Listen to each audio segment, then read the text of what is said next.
ਹੰਗਾਮੀ ਹਾਲਤ ਦੇ ਵਿੱਚ ਮੀਟਿੰਗ ਕੀਤੀ ਗਈ। ਉਸ ਤੋਂ ਬਾਅਦ ਫਿਰ ਜਿਹੜਾ ਤੈਅ ਕਿਸਾਨਾਂ ਦਾ ਪ੍ਰੋਟੈਸਟ ਸੀਗਾ ਉਹ ਵਾਪਸ ਲਿਆ ਗਿਆ। ਤਾਂ ਇਹ ਇਸੇ ਹੀ ਕੜੀ ਦਾ ਨਤੀਜਾ ਹੈ, ਜਾਂ ਕਹਿ ਲਓ ਕਿ ਇਹ ਸਾਰਾ ਜਿਹੜਾ ਘਟਨਾਕ੍ਰਮ ਚੱਲ ਰਿਹਾ ਸੀ ਉਹਦਾ ਹੀ ਹਿੱਸਾ ਹੈ ਕਿ ਇਹਨਾਂ ਨੇ ਹੁਣ 100 ਕਰੋੜ ਦੀ ਜਿਹੜੀ ਬਕਾਇਆ ਰਾਸ਼ੀ ਆ ਉਹ ਜਾਰੀ ਕਰ ਦਿੱਤੀ ਆ। ਪਰ ਉਧਰ ਫਗਵਾੜੇ ਦੇ ਲਾਗੇ ਜਿਹੜਾ ਧਰਨਾ ਲੱਗਾ ਹੈ, ਬਹੁਤ ਵੱਡਾ ਧਰਨਾ ਬਣ ਚੁੱਕਾ ਉਹ ਹਾਲੇ ਤੱਕ ਨਿਬੜਿਆ ਨਹੀਂ ਹੈ। ਅੱਜ ਦੇਰ ਸ਼ਾਮ ਮੇਰੇ ਖਿਆਲ ਦੇ ਨਾਲ ਜਿਹੜੇ ਵਜ਼ੀਰ ਨੇ ਮਿਸਟਰ ਕੁਲਦੀਪ ਸਿੰਘ ਧਾਲੀਵਾਲ ਉਹ ਉੱਥੇ ਪਹੁੰਚੇ ਜ਼ਰੂਰ ਨੇ। ਹੁਣ ਕੀ ਨਵੇੜਾ ਹੋਇਆ ਪਤਾ ਨਹੀਂ ਹੈ, ਪਰ ਮਾਨ ਸਾਹਿਬ ਨੇ ਅੱਜ 100 ਕਰੋੜ ਰੁਪਈਆ ਜਿਹੜਾ ਬਕਾਇਆ ਸੀ ਉਹ ਐਲਾਨ ਦਿੱਤਾ ਕਿ ਅਸੀਂ ਉਹ ਸਾਰੀ ਰਾਸ਼ੀ ਜਿਹੜੀ ਆ ਜਾਰੀ ਕਰ ਦਿੱਤੀ ਆ। ਪਰ ਹੁਣ ਇਹ ਜਿਹੜਾ ਫਗਵਾੜਾ ਮਿੱਲ ਵਾਲਾ ਮਾਲਕਾਂ ਦਾ ਮਸਲਾ ਹੈ, ਇਹਦੇ ਚ ਉਹ ਕਹਿ ਰਹੇ ਨੇ ਕਿ ਦੇਖੋ ਭਗਵੰਤ ਮਾਨ ਹੀ ਜ਼ਿੰਮੇਵਾਰ ਹੈ ਜਾਂ ਇਹ ਸਰਕਾਰ ਹੀ ਜ਼ਿੰਮੇਵਾਰ ਹੈ। ਉਹ ਕਹਿੰਦੇ ਕਿ ਇਹਨਾਂ ਨੇ ਰੌਲਾ ਪਾ ਦਿੱਤਾ ਕਿ ਅਸੀਂ ਯੂਕੇ ਭੱਜ ਗਏ ਹਾਂ ਜੀ, ਯੂਕੇ ਭੱਜ ਗਏ ਹਾਂ, ਬਟ ਐਸਾ ਕੁਛ ਨਹੀਂ ਹੈ, ਅਸੀਂ ਇੱਥੇ ਹੀ ਹਾਂ। ਉਹ ਕਹਿੰਦੇ ਆ ਕਿ ਜਿਹੜੀ ਜ਼ਮੀਨ ਵੇਚ ਕੇ ਕਹਿੰਦੇ ਆ ਕਿ ਅਸੀਂ ਰਿਕਵਰੀ ਕਰਕੇ ਤੇ ਕਿਸਾਨਾਂ ਨੂੰ ਪੈਸੇ ਦੇ ਦਿਆਂਗੇ, ਉਹ ਕਹਿੰਦੇ ਕਿ ਇਹ ਜ਼ਮੀਨ ਅਸਾਂ ਪਹਿਲਾਂ ਹੀ ਵੇਚ ਦਿੱਤੀ ਸੀਗੀ, ਇਹ ਜ਼ਮੀਨ ਅਸੀਂ ਪਹਿਲਾਂ ਹੀ ਵੇਚ ਦਿੱਤੀ ਸੀਗੀ। ਪਰ ਹੋਇਆ ਕੀ ਆ ਕਿ ਕੁਝ ਕਾਰਨਾਂ ਕਰਕੇ ਦੇਰੀ ਹੋ ਰਹੀ ਆ, ਕਿਉਂਕਿ ਕੁਝ ਲੋਕਲ ਜ਼ਿਮੀਂਦਾਰਾਂ ਵੱਲੋਂ ਕੋਰਟ ਦੇ ਵਿੱਚ ਕੇਸ ਪਾਇਆ ਗਿਆ ਕਿ ਇਹ ਮਿਲ ਜਿਹੜੀ ਆ ਇੱਥੋਂ ਪੱਟੀ ਨਹੀਂ ਜਾਣੀ ਚਾਹੀਦੀ, ਜਿਹਦੇ ਕਰਕੇ ਇਹ ਮਾਮਲਾ ਜਿਹੜਾ ਉਹ ਥੋੜਾ ਲਟਕ ਗਿਆ। ਤੇ ਨਾਲ ਉਹ ਜਿਹੜੇ ਮਾਲਕ ਨੇ ਸੁਖਵੀਰ ਸੰਧਰ ਉਹ ਕਹਿੰਦੇ ਆ ਕਿ ਮਾਰਚ 2022 ਚ ਲਗਾਤਾਰ ਮੇਰੇ ਨਾਲ ਕੁਝ ਇੱਥੋਂ ਦੇ ਜ਼ਿਮੀਂਦਾਰ ਜਿਹੜੇ ਆ ਸਪੋਰਟ ਦੇ ਵਿੱਚ ਕੇਸ ਲੜਨ ਵੀ ਜਾਂਦੇ ਰਹੇ। ਤਾਂ ਕਹਿੰਦੇ ਜਿਹੜੇ ਹਾਲਾਤ ਬਣੇ ਨੇ ਫਗਵਾੜਾ ਦੇ ਵਿੱਚ ਉਹ ਇਸ ਸਰਕਾਰ ਦੀ ਹੀ ਮਿਹਰਬਾਨੀ ਆ, ਇਸ ਸਰਕਾਰ ਦੀ ਹੀ ਸਦਕਾ ਹੈ। ਤਾਂ ਖੈਰ ਇਹ ਤਾਂ ਹੁਣ ਆਪੋ ਵਿੱਚ ਦੀ ਸਾਰਾ ਕੁਝ ਚੱਲੀ ਜਾਂਦਾ ਹੈ। ਤਾਂ ਗੱਲ ਇਹ ਆ ਕਿ ਜਿਹੜੇ ਬਕਾਏ ਜਾਰੀ ਹੋ ਗਏ ਆ ਠੀਕ ਹੈ, ਜਿਹੜੇ ਪੈਂਡਿੰਗ ਰਹਿੰਦੇ ਉਹਨਾਂ ਦਾ ਵੀ ਨਿਬੇੜਾ ਹੋ ਜਾਣਾ ਚਾਹੀਦਾ। ਵੈਸੇ ਬੜੀ ਬਦਕਿਸਮਤੀ ਵਾਲੀ ਗੱਲ ਆ ਕਿ ਕੋਈ ਵੀ ਕਿਸਾਨ ਜਾਂ ਕੋਈ ਵੀ ਕਹਿ ਲਓ ਜੋ ਵੀ ਉਤਪਾਦ ਆਪਣਾ ਪੈਦਾਵਾਰ ਕਰਦਾ ਉਹਦੀ, ਤਾਂ ਜੇ ਉਹਨੂੰ ਇੰਨੀ ਦੇਰ ਬਾਅਦ ਪੈਸੇ ਮਿਲਦੇ ਨੇ ਤੇ ਉਹ ਵੀ ਧਰਨੇ ਲਾ ਲਾ ਕੇ, ਉਹ ਵੀ ਮੁਜ਼ਾਹਰੇ ਕਰ ਕਰਕੇ, ਸੜਕਾਂ ਤੇ ਰੋਲ ਰੋਲ ਕੇ, ਤਾਂ ਬੜੀ ਬਦਕਿਸਮਤੀ ਵਾਲੀ ਗੱਲ ਹੈ। ਵੈਸੇ ਇਹਦੇ ਵਾਸਤੇ ਨਿਯਮ ਵਗੈਰਾ ਸਭ ਕੁਝ ਮੌਜੂਦ ਹੈਗੇ ਆ ਕਿ 14% ਤੱਕ ਵਿਆਜ ਵੀ ਮੁੜ ਕੇ ਦੇਣੀ ਪੈਂਦੀ ਹੈ ਜਿਨ੍ਹਾਂ ਵੱਲ ਬਕਾਏ ਪੈਂਡਿੰਗ ਹੋਣ। ਪਰ ਇੱਥੇ ਕੀ ਆ ਕਿ ਸਾਰਾ ਕੁਝ ਤੁਹਾਨੂੰ ਪਤਾ ਲੱਲੇ ਬੇਬੇ ਦੇ ਨਾਲ ਹੀ ਠੀਕ ਕਰ ਦਿੱਤਾ ਜਾਂਦਾ ਹੈ। ਤਾਂ ਬਹਰਹਾਲ ਇਹਨਾਂ ਨੇ ਆਪਣੇ ਵੱਲੋਂ 100 ਕਰੋੜ ਰੁਪਈਆ ਜਾਰੀ ਜ਼ਰੂਰ ਕਰ ਦਿੱਤਾ ਹੈ। ਪਰ ਵੈਸੇ ਅੱਜ ਰਖੜ ਪੁੰਨਿਆ ਦੇ ਮੌਕੇ ਤੇ ਮਾਨ ਸਾਹਿਬ ਉਹ ਡਾਇਲੋਗ ਬੋਲ ਰਹੇ ਸਨ ਕਿ 1700 ਕਰੋੜ ਰੁਪਈਆ ਪਿਆ ਸੀ, ਮੈਂ ਦਿੱਲੀ ਗਿਆ, ਉਹ ਕੁਛ ਇਹਨਾਂ ਨੇ ਮਤਲਬ ਕਿ ਚੇਂਜ ਕੀਤੇ ਹੋਏ ਸੀਗੇ, ਇੱਧਰ ਜਾਂਦਾ ਸੀ ਪੈਸਾ, ਉੱਧਰ ਜਾਂਦਾ ਸੀ, ਆਪਾਂ ਸਭ ਕੁਝ ਠੀਕ ਕਰ ਦਿੱਤਾ। ਜਦ ਕਿ ਦੇਖੋ 1700 ਕਰੋੜ ਰੁਪਈਆ ਰੂਰਲ ਡਿਵੈਲਪਮੈਂਟ ਫੰਡ ਦਾ ਜਿਹੜਾ ਅਟਕਿਆ ਹੋਇਆ ਸੀਗਾ, ਤਾਂ ਤੁਸੀਂ ਉਹਨਾਂ ਦੀ ਮੰਗ ਮੰਨੀ ਆ, ਮਤਲਬ ਕਿ ਉਹਨਾਂ ਦੀ ਜਿਹੜੀ ਮੰਗ ਸੀਗੀ ਉਹਨੂੰ ਪ੍ਰਵਾਨ ਕਰ ਲਿਆ, ਉਹ ਸਾਡਾ ਹੀ ਪੈਸਾ। ਵੈਸੇ ਤੇ ਉਹ ਤੁਸੀਂ ਇੰਨੇ ਚਿਰ ਪਹਿਲਾਂ ਹੀ ਕਰ ਦਿੱਤੀ ਸੀ ਅਮੈਂਡਮੈਂਟ ਜਦੋਂ ਤੁਸੀਂ ਆਏ ਸੀ, ਇੰਨੇ ਮਹੀਨਿਆਂ ਬਾਅਦ ਉਹ ਪੈਸਾ ਰਿਲੀਜ਼ ਹੁੰਦਾ ਤੇ ਉਹ ਤਾਂ ਮੇਰੇ ਖਿਆਲ ਦੇ ਨਾਲ ਨਾਕਾਮੀ ਆ, ਕਿਉਂਕਿ ਜਦ ਹੀ ਉਹਨਾਂ ਨੂੰ ਕਹਿਣਾ ਸੀਗਾ ਤੁਸੀਂ ਕਿ ਲਿਆਓ ਸਾਡੇ ਪੈਸੇ ਇੱਥੇ ਰੱਖੋ। ਖੈਰ ਕਾਫੀ ਲੰਮਾ ਚੌੜਾ ਉਹਨਾਂ ਨੇ ਭਾਸ਼ਣ ਦਿੱਤਾ ਇਸ ਮੌਕੇ ਤੇ। ਕਹਿੰਦੇ ਆ ਕਿ ਸਾਡੇ ਜਿਹੜੇ ਬੰਦੇ ਉੱਠਦੇ ਆ ਸਵੇਰੇ ਮਾਚਿਸ ਦੀ ਤੀਲੀ ਜਗਾਉਂਦੇ ਆ, ਤਾਂ ਉੱਤੋਂ ਲੈ ਕੇ ਵੇਖ ਲਓ ਦੇਰ ਰਾਤ ਤੱਕ ਅਸੀਂ ਟੈਕਸ ਹੀ ਦਿੰਦੇ ਆ। ਤਾਂ ਉਹਨਾਂ ਦਾ ਇਸ਼ਾਰਾ ਸਾਫ਼ ਤੌਰ ਤੇ ਜਿਹੜੀ ਇੱਕ ਉਤਲੇ ਪੱਧਰ ਤੇ ਡਿਬੇਟ ਚੱਲ ਰਹੀ ਹੈ ਰਿਓੜੀ ਕਲਚਰ ਨੂੰ ਲੈ ਕੇ, ਸ਼ਾਇਦ ਉਧਰ ਹੀ ਸੰਕੇਤ ਦੇ ਰਹੇ ਸੀਗੇ। ਪਰ ਆਹ ਵੱਡੀ ਅਨਾਉਂਸਮੈਂਟ ਕੀਤੀ। ਇਸ ਤੋਂ ਇਲਾਵਾ ਉਹਨਾਂ ਨੇ ਅਨਾਉਂਸਮੈਂਟ ਕੀਤੀ ਹੈ ਕਿ 6000 ਆਂਗਨਵਾੜੀ ਵਰਕਰ ਜਿਹੜੀਆਂ ਨੇ ਬੀਬੀਆਂ ਉਹ ਭਰਤੀ ਕੀਤੀਆਂ ਜਾਣਗੀਆਂ। ਜੀ ਜੀ ਬਿਲਕੁਲ, ਇਹ ਬਿਲਕੁਲ ਕੱਲ ਅਨਾਉਂਸਮੈਂਟ ਜਿਹੜੀ ਇਹ ਕਰ ਰਹੇ ਸੀਗੇ। ਅਗਲੀ ਗੱਲ ਕਰਦੇ ਜਾਈਏ ਮਿੰਟੂ ਜੀ, ਸ਼੍ਰੋਮਣੀ ਅਕਾਲੀ ਦਲ ਦੀ ਸਥਾਈ ਬਾੜੀ ਭੰਗ ਨਹੀਂ ਕੀਤੀ, ਪਾਰਟੀ ਚੜ੍ਹਦੀ ਕਲਾ 'ਚ, ਚੰਦੂ ਮਾਜਰਾ ਹੋਣਾ ਦਾ ਬਿਆਨ। ਹਾਂਜੀ ਦੇਖੋ, ਇਹਨਾਂ ਦਾ ਅਕਾਲੀਆਂ ਦਾ ਇੱਕ ਤਰ੍ਹਾਂ ਨਾਲ ਕਹਿ ਲਓ ਕਿ ਜਿਹੜਾ ਸਿਲਸਿਲੇਵਾਰ ਮੰਥਨ ਪ੍ਰੋਗਰਾਮ ਚੱਲ ਰਿਹਾ ਹੈ, ਤਾਂ ਉਹਦੇ ਵਿੱਚ ਇੱਕ ਵਾਰੀ ਹੁਣ ਵਿਰਾਮ ਆ ਗਿਆ। ਇੱਕ ਵਾਰੀ ਹੁਣ ਇੱਕ ਬ੍ਰੇਕ ਹੋਏਗਾ ਤੇ ਉਸ ਤੋਂ ਬਾਅਦ ਫਿਰ 7-8 ਦਿਨਾਂ ਬਾਅਦ ਇਹ ਸਿਲਸਿਲਾ ਅੱਗੇ ਵਧੇਗਾ। ਤੇ ਮੇਰੇ ਖਿਆਲ ਦੇ ਨਾਲ ਉਦੋਂ ਤੱਕ ਜੋ ਝੁੰਦਾ ਕਮੇਟੀ ਦੀਆਂ ਸਿਫਾਰਿਸ਼ਾਂ ਨੇ ਉਹਦਾ ਪਿਟਾਰਾ ਖੁੱਲ ਜਾਏਗਾ। ਤਾਂ ਅੱਜ ਪ੍ਰੇਮ ਸਿੰਘ ਚੰਦੂਮਾਜਰਾ ਬੜੇ ਪ੍ਰੇਮ ਦੇ ਨਾਲ ਬੋਲ ਰਹੇ ਸਨ। ਇਹਦਾ ਮਤਲਬ ਇਹ ਆ ਕਿ ਕੁਛ ਨਾ ਕੁਛ ਸ਼ੇਕ ਹੈਂਡ ਹੋ ਗਿਆ ਮੇਰੇ ਖਿਆਲ ਦੇ ਨਾਲ, ਕਿਉਂਕਿ ਪਿਛਲੇ ਦਿਨ ਹੀ ਇੱਕ ਮੀਟਿੰਗ ਕੀਤੀ ਸੀਗੀ ਜਾਂ ਬੈਠਕ ਕੀਤੀ ਸੀ ਇਕੱਠਿਆਂ ਨੇ, ਅਯਾਲੀ ਸਾਹਿਬ, ਵਡਾਲਾ ਸਾਹਿਬ, ਚੰਦੂ ਮਾਜਰਾ ਜੀ, ਉਸ ਤੋਂ ਬਾਅਦ ਫਿਰ ਇਹਨਾਂ ਨੇ ਸਵਾਲ ਵੀ ਕੀਤੇ ਸਨ, ਤਾਂ ਹੁਣ ਇਹਨਾਂ ਨੇ ਸਫਾਈ ਕੁਝ ਦਿੱਤੀ ਹੈ ਇਸ ਤਰੀਕੇ ਦੇ ਨਾਲ, ਇਸ ਸਲੀਕੇ ਦੇ ਨਾਲ ਕਿ ਕੁਰਬਾਨ ਹੋਣ ਨੂੰ ਜੀ ਕਰਦਾ ਹੈ। ਕਹਿੰਦੇ ਕਿ ਜੀ ਉਹ ਪ੍ਰੈਸ ਨੋਟ ਹੀ ਗਲਤ ਹੀ ਹੋ ਗਈ ਸੀਗੀ, ਜੋ ਮੀਡੀਆ ਚ ਆਇਆ ਆ ਗਿਆ ਸੀਗਾ। ਖੈਰ ਚਲੋ, ਪੋਚੇ ਮਾਰਨੇ ਵੀ ਲੀਡਰੀ ਦੇ ਵਿੱਚ ਇੱਕ ਕਲਾ ਹੈ, ਇਹ ਗੁਣ ਜ਼ਰੂਰੀ ਹੁੰਦਾ ਆ। ਤਾਂ ਇਹਨਾਂ ਨੇ ਅਗਲੀ ਗੱਲ ਜਿਹੜੀ ਕਹੀ ਹੈ, ਦੇਖੋ ਮਨਪ੍ਰੀਤ ਇਆਲੀ ਦੇ ਉੱਤੇ ਸਵਾਲ ਖੜੇ ਕੀਤੇ ਸਨ ਵਿਰਸਾ ਸਿੰਘ ਵਲਟੋਆ ਹੋਰਾਂ ਨੇ, ਤਾਂ ਇਹਨਾਂ ਨੇ ਅੱਜ ਜੇ ਤੁਸੀਂ ਦੇਖੋਗੇ ਤਾਂ ਪੈਰ ਪੈਰ ਤੇ, ਜਿਵੇਂ ਕਹਿੰਦੇ ਨੇ ਪੈਰ ਪੈਰ ਤੇ, ਤਾਂ ਪੈਰ ਪੈਰ ਤੇ ਇਆਲੀ ਸਾਹਿਬ ਨੂੰ ਡਿਫੈਂਡ ਕੀਤਾ। ਕਹਿੰਦੇ ਨਹੀਂ ਨਹੀਂ, ਉਹ ਤਾਂ ਜੀ ਦੇਖੋ ਗੱਲ ਗਲਤ ਆ, ਜਿਹੜੀ ਇਹ ਗੱਲ ਕਹਿਣੀ ਕਿ ਇਆਲੀ ਦਿੱਲੀ ਚ ਜਾ ਕੇ ਭਾਜਪਾ ਨਾਲ ਮੀਟਿੰਗਾਂ ਕਰ ਰਿਹਾ ਸੀਗਾ, ਉਹ ਤਾਂ ਆਪਣੀ ਧਰਮ ਪਤਨੀ ਨੂੰ 에ਅਰਪੋਰਟ ਤੋਂ ਲੈਣ ਗਿਆ ਸੀਗਾ। ਤਾਂ ਇਆਲੀ ਨੂੰ ਡਿਫੈਂਡ ਕੀਤਾ ਜਾ ਰਿਹਾ ਲਗਾਤਾਰ। ਉਹ ਕਹਿੰਦੇ ਕਿ ਉਹ ਤਾਂ ਹਾਲੇ ਤੱਕ ਵੀ ਪਾਰਟੀ ਦੇ ਖੈਰ ਖੁਆਹ ਨੇ, ਪਾਰਟੀ ਦੀ ਖੈਰੀਅਤ ਮੰਗਦੇ ਨੇ। ਤਾਂ ਮਤਲਬ ਇਹ ਆ ਕੁੱਲ ਮਿਲਾ ਕੇ ਕਿ ਪ੍ਰੇਮ ਸਿੰਘ ਚੰਦੂਮਾਜਰਾ, ਜਿਨ੍ਹਾਂ ਦਾ ਅੱਜ ਪ੍ਰੇਮ ਡੁੱਲ ਡੁੱਲ ਕੇ ਪੈਂਦਾ ਸੀਗਾ, ਤਾਂ ਮੈਨੂੰ ਲੱਗਦਾ ਕਿ ਇਹ ਹੁਣ ਥੋੜੇ ਜਿਹੇ ਹੋ ਜਾਣਗੇ, ਨਰਮ ਹੋ ਜਾਣਗੇ। ਹੋ ਸਕਦਾ ਆ ਕਿ 2-4 ਦਿਨਾਂ ਦੇ ਅੰਦਰ ਅੰਦਰ ਹੋਰ ਵੀ ਜਿਹੜੇ ਲੀਡਰ ਰੁੱਸੇ ਫਿਰਦੇ ਆ ਉਹਨਾਂ ਨੂੰ ਠੀਕ ਕਰ ਲਿਆ ਜਾਵੇ। ਪਰ ਮੇਰੇ ਖਿਆਲ ਦੇ ਨਾਲ ਅਕਾਲੀ ਦਲ ਦੇ ਵਿੱਚ ਉਥਲ ਪੁਥਲ ਤਾਂ ਤੈਅ ਹੈ, ਜਿਹੜੀ ਕੋ ਆਪਾਂ ਜਿੰਨੀ ਕੁ ਦੇਖਦੇ ਪਏ ਆ, ਤਾਂ ਜਿਹੜੀ ਕੋ ਆਪਾਂ ਨੂੰ ਲੱਗਦੀ ਹੈ ਕਿ ਹੋ ਸਕਦੀ ਹੈ, ਉਹ ਛੋਟੀ ਵੀ ਹੋ ਸਕਦੀ, ਵੱਡੀ ਵੀ ਹੋ ਸਕਦੀ ਆ। ਪਰ ਇਹ ਵੀ ਨਾਲ ਇਮਕਾਨ ਹੈਗਾ ਕਿ ਸ਼ਾਇਦ ਇਹ ਮਨਾ ਲੈ ਜਾਣ। ਜੇ ਨਹੀਂ ਮੰਨਦੇ ਤਾਂ ਫਿਰ ਤਾਂ ਤੈਅ ਹੀ ਤੈਅ ਹੈ। ਤਾਂ ਵੈਸੇ ਉਹ ਤਾਂ ਹੋ ਵੀ ਰਿਹਾ ਹੈ, ਉਥਲ ਪੁਥਲ ਤਾਂ ਮਾੜੀ ਮੋਟੀ ਚੱਲ ਹੀ ਰਹੀ ਹੈ, ਦਿਖਾਈ ਵੀ ਦਿੰਦੀ ਹੈ। ਉਹ ਦੇਖਦੇ ਆ ਹੁਣ ਅੱਗੇ ਕੀ ਕਹਿੰਦੇ ਆ, ਅੱਗੇ ਇਹ ਕੀ ਕਰਦੇ ਆ। ਇਹ ਕਹਿੰਦੇ ਆ ਜੀ ਕਿ ਦੇਖੋ ਪੰਜਾਬ ਸਰਕਾਰ ਦਾ ਹਾਲ ਇਹ ਆ ਜਿਵੇਂ ਲਿਖਿਆ ਹੁੰਦਾ ਸੀਗਾ ਟਰੱਕਾਂ ਤੇ, ਚੱਲ ਰਾਣੀਏ ਤੇਰਾ ਰੱਬ ਰਾਖਾ। ਉਹ ਕਹਿੰਦੇ ਕਿ ਪੰਜਾਬ ਦਾ ਹਾਲ ਚੰਦੂਮਾਜਰਾ ਜੀ ਕਹਿੰਦੇ ਕਿ ਅੱਜ ਕੱਲ ਇਹੋ ਜਿਹਾ ਹੀ ਆ ਕਿ ਚੱਲ ਰਾਣੀਏ ਤੇਰਾ ਰੱਬ ਰਾਖਾ, ਵੀ ਰੱਬ ਰਾਖਾ ਹੀ ਆ ਪੰਜਾਬ ਦਾ। ਤਾਂ ਜਦੋਂ ਇਹੋ ਜਿਹੀਆਂ ਗੱਲਾਂ ਲੀਡਰ ਕਰਦੇ ਆ ਓਪੋਜੀਸ਼ਨ ਪ੍ਰਤੀ ਜਾਂ ਆਪਣੀ ਪਾਰਟੀ ਪ੍ਰਤੀ, ਆਪਣੇ ਪਾਰਟੀ ਦੇ ਪ੍ਰਧਾਨ ਪ੍ਰਤੀ, ਤਾਂ ਫਿਰ ਸਮਝ ਲੈਣਾ ਚਾਹੀਦਾ ਕਿ ਥੋੜੀਆਂ ਚੀਜ਼ਾਂ ਬਦਲੀਆਂ ਜ਼ਰੂਰ ਨੇ। ਖੈਰ ਵੇਖਦੇ ਆ ਕਿ ਕੀ ਬਣਦਾ। ਪਰ ਸੁਖਬੀਰ ਸਿੰਘ ਬਾਦਲ ਦੇ ਉਲਟ ਕੁਝ ਲੀਡਰ ਜ਼ਰੂਰ ਖਲੋਤੇ ਨੇ ਕਿ ਇਹਨਾਂ ਨੂੰ ਰਿਪਲੇਸ ਕੀਤਾ ਜਾਣਾ ਚਾਹੀਦਾ। ਪਰ ਇੱਕ ਬਹੁਤ ਵੱਡਾ ਧੜਾ ਅਕਾਲੀ ਦਲ ਦੇ ਵਿੱਚ ਉਹ ਸੁਖਬੀਰ ਸਿੰਘ ਬਾਦਲ ਦੀ ਸਪੋਰਟ ਦੇ ਵਿੱਚ ਵੀ ਹੈ। ਜੀ ਅਜੇ ਦਬਦਬਾ ਉਹਨਾਂ ਦਾ ਪੂਰਾ ਸ਼ਿਕੰਜਾ ਕਹਿ ਸਕਦੇ ਆ ਵੀ ਹੈਗਾ ਆ ਕਾਇਮ। ਦਾਦੂਵਾਲ ਹੁਣਾਂ ਨੇ ਭਗਵੰਤ ਮਾਨ ਦੇ ਨਾਲ ਮੁਲਾਕਾਤ ਕੀਤੀ ਤੇ ਬਿਆਨ ਵੀ ਦਿੱਤਾ ਆ ਵੱਡਾ ਜਿਹਾ, ਕੀ ਕਹਿੰਦੇ ਆ ਜੀ? ਦੇਖੋ ਇਹਨਾਂ ਨੇ ਯਾਨੀ ਹਰਿਆਣਾ ਜਿਹੜੀ ਸਿੱਖ ਗੁਰਦੁਆਰਾ ਪ੍ਰਬੰਧਕ ਕਮੇਟੀ ਆ, ਉਹਨਾਂ ਦੇ ਇੱਕ ਵਫਦ ਨੇ ਮੁਲਾਕਾਤ ਕੀਤੀ ਆ। ਮਤਲਬ ਕਿ ਪੰਜਾਬ ਦੇ ਵਿੱਚੋਂ ਜਿਹੜੇ ਆਮ ਤੌਰ ਤੇ ਇਹਨਾਂ ਦੇ ਸੰਗੀ ਸਾਥੀ ਇਹਨਾਂ ਦੇ ਨਜ਼ਰ ਆਉਂਦੇ ਆ ਨਾਲ, ਉਹ ਨਹੀਂ ਸਨ, ਅੱਜ ਹਰਿਆਣੇ ਵਾਲੇ ਹੀ ਸੀਗੇ। ਇਹਨਾਂ ਨੇ ਬਾਹਰ ਆ ਕੇ, ਹੁਣ ਦੇਖੋ ਅੰਦਰ ਦੀ ਗੱਲ ਨਹੀਂ ਬਾਹਰ ਆਉਂਦੀ ਹੁੰਦੀ, ਮਤਲਬ ਕਿ ਅੰਦਰ ਕੀ ਗੱਲਾਂ ਹੋਈਆਂ ਨੇ ਜੀ, ਕਿਹੜੀਆਂ ਗੱਲਾਂ ਹੋਈਆਂ ਨੇ, ਇਹ ਜੇ ਕੋਈ ਇਮਾਨਦਾਰੀ ਨਾਲ ਬਾਹਰ ਆ ਕੇ ਦੱਸਣਾ ਚਾਹੇ ਤਾਂ ਉਹ ਠੀਕ ਆ, ਆਪਾਂ ਉਹ ਮੰਨ ਸਕਦੇ ਹਾਂ ਕਿ ਹਾਂ ਬਈ ਬੰਦਾ ਦੱਸ ਰਿਹਾ ਸਾਰੀਆਂ। ਤਾਂ ਪਰ ਜੇ ਉਹ ਲੁਕਾਉਣਾ ਚਾਹਵੇ ਤੇ ਕਿਸੇ ਕੋਲ ਕੋਈ ਸਬੂਤ ਨਹੀਂ ਉੱਥੇ ਕਿ ਅੰਦਰ ਖਾਤੇ ਕੀ ਹੋਈਆਂ। ਪਰ ਜਿਹੜਾ ਮਤਲਬ ਕਿ ਕੋਈ ਵੀ ਇਸ ਤਰ੍ਹਾਂ ਦਾ ਸ਼ਖਸ ਬਾਹਰ ਆਉਂਦਾ, ਜੋ ਗੱਲ ਆ ਕੇ ਕਹਿੰਦਾ ਕੈਮਰੇ ਤੇ ਆ ਕੇ ਜਾਂ ਮਾਈਕ ਤੇ ਆ ਕੇ ਗੱਲ ਕਹਿੰਦਾ, ਤਾਂ ਆਪਾਂ ਉਹਨੂੰ ਮੰਨਦੇ ਹਾਂ ਆਫੀਸ਼ੀਅਲੀ ਸਟੇਟਮੈਂਟ ਉਹਨਾਂ ਦੀ ਕਿ ਆਇਆ। ਤਾਂ ਇਹਨਾਂ ਨੇ ਜਿਹੜੀ ਗੱਲ ਬਾਹਰ ਆ ਕੇ ਕਹੀ ਹੈ ਕਿ ਦੇਖੋ ਜੀ ਸਾਡੀਆਂ ਕੁਝ ਡਿਮਾਂਡਾਂ ਸਨ।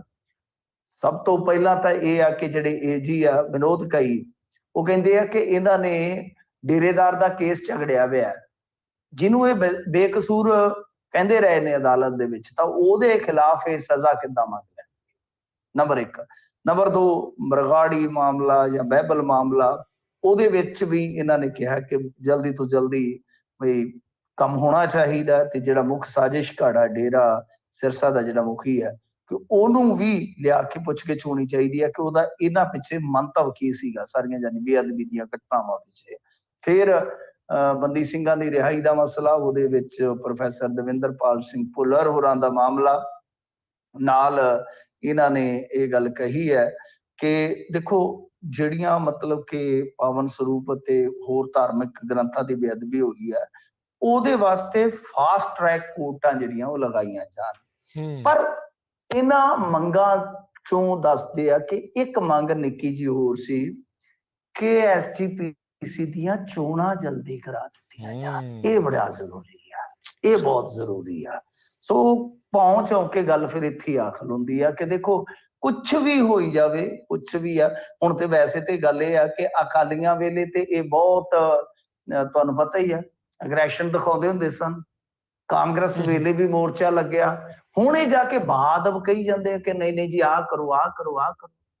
ਇਹ ਕੀ ਫਰਕ ਪੈ ਗਿਆ? ਸਰਕਾਰ ਤਾਂ ਸਰਕਾਰ ਹੀ ਹੈ ਨਾ, ਚਾਹੇ ਕਿਸੇ ਦੀ ਵੀ ਆ।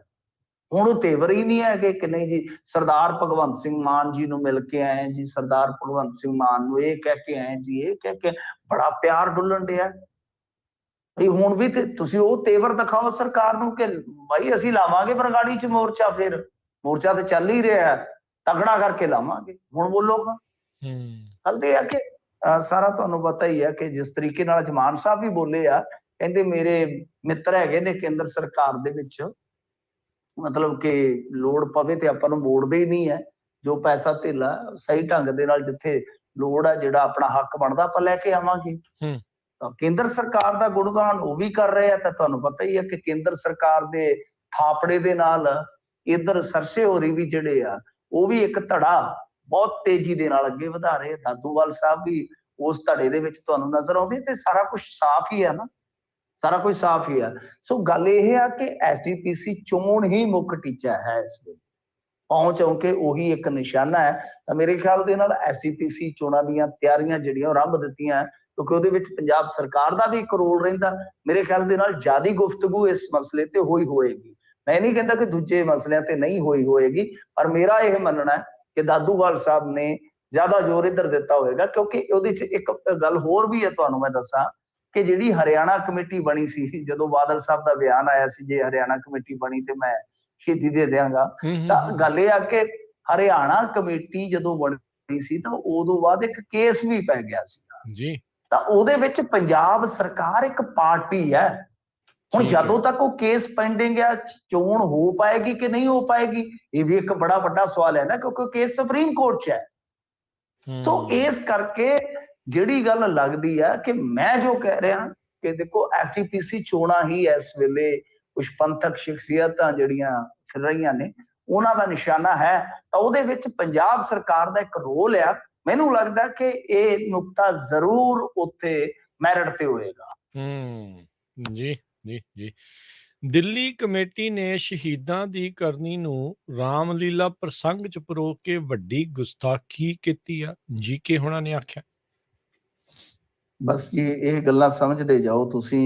ਪਿਛਲੇ ਦਿਨੀ ਇਹ ਜਿਹੜਾ ਲਖੀਸ਼ਾ ਵਣਜਾਰਾ ਜੀ ਦਾ ਮਤਲਬ ਕਿ ਸਮਾਗਮ ਕਰਵਾਇਆ ਇਹਨਾਂ ਨੇ, ਮਾੜੀ ਗੱਲ ਨਹੀਂ ਹੈ, ਅੱਛੀ ਗੱਲ ਆ।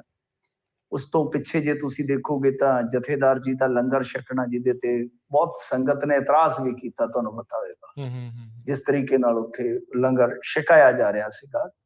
ਤਾਂ ਇਹ ਚੀਜ਼ ਉਸ ਤੋਂ ਬਾਅਦ ਹੋਈ ਆ। ਇਹਦੇ ਵਿੱਚ ਹੋਇਆ ਕੀ ਆ, ਮੈਂ ਤੁਹਾਨੂੰ ਇੱਕ ਦੋ ਚੀਜ਼ਾਂ ਦੱਸ ਦੇਵਾਂ ਜਿਹੜੀਆਂ ਕਿ ਹਾਲੇ ਸਾਡੇ ਓਲੇ ਆ। ਉੱਥੋਂ ਨਾ ਇੱਕ ਦੋ ਵੀਡੀਓ ਜਿਹੜੀਆਂ ਵਾਇਰਲ ਹੋਈਆਂ ਨੇ ਦਿੱਲੀ ਤੋਂ, ਜਦੋਂ ਇਹ ਕਹਿ ਕੇ ਕੁਝ ਲੋਕਾਂ ਨੂੰ ਲਿਆਂਦਾ ਗਿਆ ਕਿ ਇਹ ਵਣਜਾਰਾ ਵੰਸ਼ ਦੇ ਵਿੱਚੋਂ ਆ।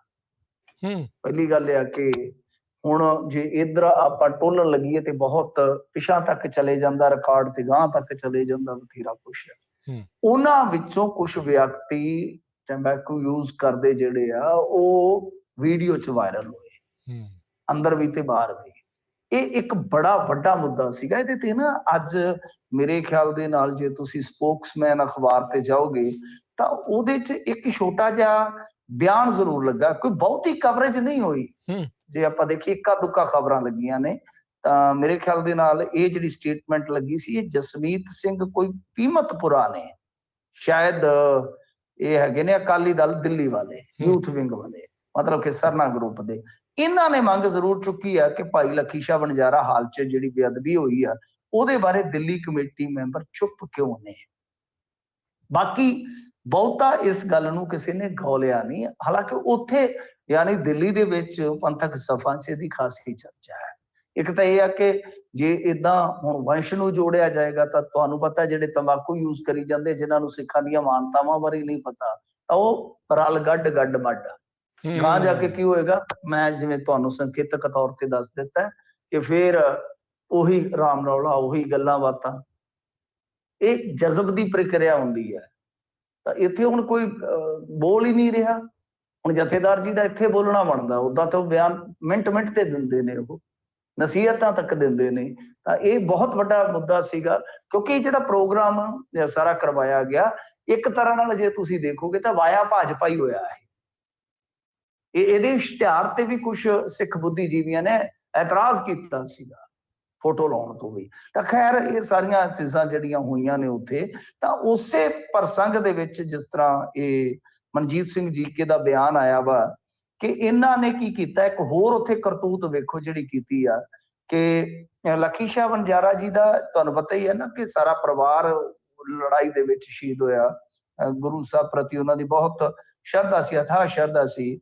ਤੇ ਉਹਨਾਂ ਦੇ ਪੁੱਤਰ ਸ਼ਹੀਦ ਭਾਈ ਨਗਾਈਆ ਸਿੰਘ ਸੀਗਾ ਸ਼ਾਇਦ ਨਾਮ ਉਹਨਾਂ ਦਾ, ਤਾਂ ਜੇ ਮੈਂ ਭੁੱਲਦਾ ਨਹੀਂ, ਤਾਂ ਫਿਰ ਭਾਈ ਮਨੀ ਸਿੰਘ ਜੀ ਦੇ ਸੁਪੁੱਤਰ ਭਾਈ ਉਦੇ ਸਿੰਘ ਜੀ, ਇਹਨਾਂ ਦੇ ਕਿਰਦਾਰਾਂ ਦਾ ਚਿਤਰਣ ਹੋਇਆ ਉੱਥੇ। ਸਮਝ ਗਏ ਕਿ ਸਟੇਜ ਤੇ ਜਿੱਦਾਂ ਮਤਲਬ ਕਿ ਆਮ ਦੁਨਿਆਵੀ ਕਰੈਕਟਰ ਪਲੇ ਕੀਤੇ ਜਾਂਦੇ ਆ, ਤਾਂ ਇਹਨਾਂ ਦਾ ਉੱਥੇ ਕਰੈਕਟਰ ਚਿਤਰਣ ਕੀਤਾ ਗਿਆ ਮੰਚ ਤੇ। ਮੇਰੇ ਖਿਆਲ ਦੇ ਨਾਲ ਇਹ ਬਹੁਤ ਵੱਡੀ ਗੱਲ ਹੈ, ਬਹੁਤ ਵੱਡੀ। ਦੇਖੋ ਉਦਾਂ ਤੇ ਜੀਕੇ ਸਿਰਸਾ ਠੀਕ ਹੈ, ਸਾਰੇ ਸਿਆਸਤਦਾਨ ਆ, ਇੱਕ ਦੂਜੇ ਦੀਆਂ ਲੱਤਾਂ ਖਿੱਚਣ ਵਾਲੇ ਆ, ਮੌਕੇ ਤੇ ਚੌਕੇ ਲਾਉਣ ਵਾਲੇ ਆ, ਪਰ ਆ ਜਿਹੜੀਆਂ ਦੋ ਤਿੰਨ ਚੀਜ਼ਾਂ ਉੱਥੋਂ ਨਿਕਲੀਆਂ ਨੇ, ਇਹ ਸਿੱਖ ਜਗਤ ਵਾਸਤੇ ਧਿਆਨਯੋਗ ਨੇ, ਧਿਆਨਯੋਗ ਨੇ, ਧਿਆਨ ਦੇਣ ਦੀ ਜ਼ਰੂਰਤ ਹੈ। ਮੈਂ ਜਿਵੇਂ ਤੁਹਾਨੂੰ ਵਾਰ-ਵਾਰ ਕਹਿ ਰਿਹਾ ਕਿ ਇਹ ਮਾਮਲਾ ਉਨਾ ਛੱਡ ਦੇਣ ਵਾਲਾ ਨਹੀਂ ਸੌਖਤਾ ਦੇ ਨਾਲ, ਜਿੰਨਾ ਅਸੀਂ ਛੱਡੀ ਬੈਠੇ ਆ। ਇਹ ਬਹੁਤ ਗੰਭੀਰਤਾ ਨਾਲ ਲੈਣ ਵਾਲਾ ਮਸਲਾ। ਮੈਂ ਜਿਵੇਂ ਕਹਿ ਰਿਹਾ ਵਾਰ-ਵਾਰ ਕਿ ਇਹ ਹੌਲੀ ਹੌਲੀ ਹੌਲੀ ਜਿਹੜਾ ਰਲੇਵਾਂ ਹੁੰਦਾ ਜਾਏਗਾ, ਇਹ ਜਜ਼ਬੀਕਰਨ ਦਾ ਇੱਕ ਤਰ੍ਹਾਂ ਨਾਲ ਕਹ ਲਓ ਪ੍ਰੋਸੈਸ ਹੀ ਹੈ। ਇਹ ਦੇਖਣਾ ਪਏਗਾ। ਠੀਕ ਹੈ, ਜਿਹੜਾ ਵੀ ਮਰਜ਼ੀ ਹੈ ਸਮਾਗਮ ਮਨਾਉਣ, ਖੁਸ਼ੀਆਂ ਮਨਾਉਣ, ਕਿਸੇ ਨੂੰ ਗੁਰੂ ਘਰ ਚ ਮਨਾਈ ਨਹੀਂ ਹੈ। ਸਿੱਖੀਜ਼ਮ ਚ ਕਿਸੇ ਨੂੰ ਕੋਈ ਮਨਾਈ ਨਹੀਂ ਹੈ, ਕੋਈ ਆਵੇ ਕੋਈ ਜਾਵੇ, ਕੋਈ ਸਭ ਦਾ ਸਵਾਗਤ ਹੈ।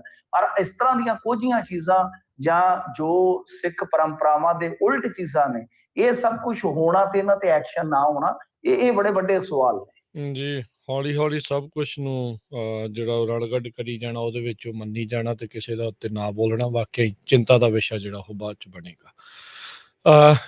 ਸਰੋਤਿਓ, ਆਪਾਂ ਇੱਕ ਬ੍ਰੇਕ ਲੈਣੀ ਆ। ਬ੍ਰੇਕ ਤੋਂ ਬਾਅਦ ਦੇ ਵਿੱਚ ਫਿਰ ਆਪਾਂ ਕਾਲਸ ਜਿਹੜੀਆਂ ਉਹ ਲੈਣੀਆਂ ਤੁਹਾਡੀਆਂ। ਤੁਸੀਂ ਕਾਲ ਕਰ ਸਕਦੇ ਹੋ ਜੇ ਤੁਸੀਂ ਵੀ ਮਿੰਟੂ ਜੀ ਨੂੰ ਸਵਾਲ ਪੁੱਛਣਾ ਚਾਹੁੰਦੇ ਆ। ਨੰਬਰ ਹੈ ਸਟੂਡੀਓ ਦੇ ਵਿੱਚ ਕਾਲ ਕਰਨ ਦੇ ਲਈ 408 272 5200। ਬ੍ਰੇਕ ਤੋਂ ਪਹਿਲਾਂ ਜਾਣ ਤੋਂ ਇੱਕ ਖਬਰ ਕਰਦੇ ਜਾਈਏ। ਓਵਰਡੋਜ਼ ਕਾਰਨ ਨੌਜਵਾਨ ਦੀ ਮੌਤ ਹੋਈ, ਲਾਸ਼ ਮੋਢੇ ਤੇ ਚੁੱਕ ਕੇ ਹਸਪਤਾਲ ਚੋਂ ਭੱਜੇ ਪਰਿਵਾਰਕ ਮੈਂਬਰ। ਬਿਲਕੁਲ ਰਾਜ ਕਰਨਵੀਰ ਸਿੰਘ ਜੀ, ਬੜੀ ਦਿਲ ਨੂੰ ਦਹਿਲਾਉਣ ਵਾਲੀ ਗੱਲ ਹੈ। ਇਹ ਬਠਿੰਡੇ ਦੇ ਇੱਕ ਇਲਾਕੇ ਦੇ ਵਿੱਚ ਕਿਸੇ ਨੌਜਵਾਨ ਨੇ, 21 ਸਾਲ ਦਾ ਬੱਚਾ ਸੀਗਾ, ਉਹਦੇ ਨਾ ਮਤਲਬ ਕਿ ਤਨ ਤੇ ਕੋਈ ਕੱਪੜਾ ਵੀ ਨਹੀਂ ਪਾਇਆ ਸੀਗਾ, ਥੱਲੇ ਹੀ ਪੈਂਟ ਜਾਂ ਲੋਅਰ ਵਗੈਰਾ ਪਾਈ ਹੋਈ। ਮੈਂ ਫੋਟੋ ਦੇਖੀ ਆ ਉਹ, ਤਾਂ ਉੱਤੇ ਮਤਲਬ ਕਿ ਕੋਈ ਵੀ ਕੱਪੜਾ ਨਹੀਂ ਹੈ। ਤਾਂ ਕਿਤੇ ਲਾ ਰਿਹਾ ਸੀਗਾ ਤੜਕੇ ਟੀਕਾ ਤੇ ਉੱਥੇ ਹੀ ਉਹਨੂੰ ਓਵਰਡੋਜ਼ ਹੋ ਗਈ। ਜਦੋਂ ਇਸ ਤਰ੍ਹਾਂ ਮਤਲਬ ਕਿ ਉਹ ਕੈਮੀਕਲ ਨੇ ਰਿਐਕਸ਼ਨ ਕੀਤਾ, ਪਰਿਵਾਰ ਨੇ ਭੱਜ ਕੇ ਚੁੱਕਿਆ, ਉਹਨੂੰ ਐਂਬੂਲੈਂਸ ਚ ਲੈ ਕੇ ਗਏ ਨੇ, ਹਸਪਤਾਲ ਖੜਿਆ ਉੱਥੇ, ਸਿਵਲ ਹਸਪਤਾਲ ਬਹੁਤ ਵੱਡਾ ਹੈ ਬਠਿੰਡਾ ਦੇ ਵਿੱਚ। ਹੋਇਆ ਕੀ ਕਿ ਉੱਥੇ ਜਦੋਂ ਉਹਨੂੰ ਡੈਡ ਡਿਕਲੇਅਰ ਕਰ ਦਿੱਤਾ, ਤਾਂ ਇੱਕ ਜਿਹੜਾ ਬਾਪ ਵਿਚਾਰਾ ਬਹੁਤ ਹੀ, ਮੈਂ ਤਾਂ ਮੇਰਾ ਤਾਂ ਮਤਲਬ ਕਿ ਬੋਲ ਹੀ ਨਹੀਂ ਨਿਕਲ ਰਿਹਾ। ਗਰੀਬ ਮਾਂ ਤੇ ਬਾਪ ਉਹ ਫਰਸ਼ ਤੇ ਬੈਠੇ ਨੇ, ਉਹ ਮਾਂ ਹੱਥ ਦੇ ਵਿੱਚ ਉਹ ਟੀਕਾ ਚੁੱਕੀ ਬੈਠੀ ਆ, ਮਤਲਬ ਕਿ ਤਾਂ ਹੀ ਰੋਂਦੇ ਨੇ ਤਾਂ ਹੀ। ਤੇ ਉਹ ਫਿਰ ਕੀ ਆ ਕਿ ਉਹ ਪਰਿਵਾਰ ਗਰੀਬ ਡਰ ਜਾਂਦਾ ਹੈ ਕਿ ਕੋਈ ਕਾਰਵਾਈ ਹੋਏਗੀ। ਪੋਸਟਮਾਰਟਮ ਦਾ ਤੁਹਾਨੂੰ ਪਤਾ ਨਾ ਇੱਕ ਬੜਾ ਡਰ ਹੁੰਦਾ ਹੈ ਕਿ ਜੀ ਉਹ ਮਤਲਬ ਅੰਗ ਕੱਢ ਲੈਂਦੇ ਆ, ਫਲਾਂ ਟਮਕਾ। ਇਹ ਪਰਸੈਪਸ਼ਨਸ ਬੜੀਆਂ ਖਤਰਨਾਕ ਹੁੰਦੀਆਂ ਨੇ ਸਮਾਜ ਚ। ਉਹਨਾਂ ਦੇ ਮਨ ਚ ਪਤਾ ਨਹੀਂ ਕੀ ਆਇਆ, ਉਹ ਜਿਹੜਾ ਗੱਭਰੂ ਮੁੰਡਾ ਸੀਗਾ ਉਹਦਾ ਭਰਾ, ਉਹਨੇ ਲਾਸ਼ ਮੋਢਿਆਂ ਤੇ ਉਦਾਂ ਹੀ ਮਤਲਬ ਕਿ ਕੱਪੜਾ ਨਹੀਂ ਹੈਗਾ ਉੱਤੇ, ਤੇ ਉਦਾਂ ਹੀ ਉਹ ਲਾਸ਼ ਉਹਨੇ ਰੱਖ ਲਈ ਮੋਢਿਆਂ ਤੇ, ਭੱਜ ਵਗਾ, ਪਿਓ ਵੀ ਨਾਲ।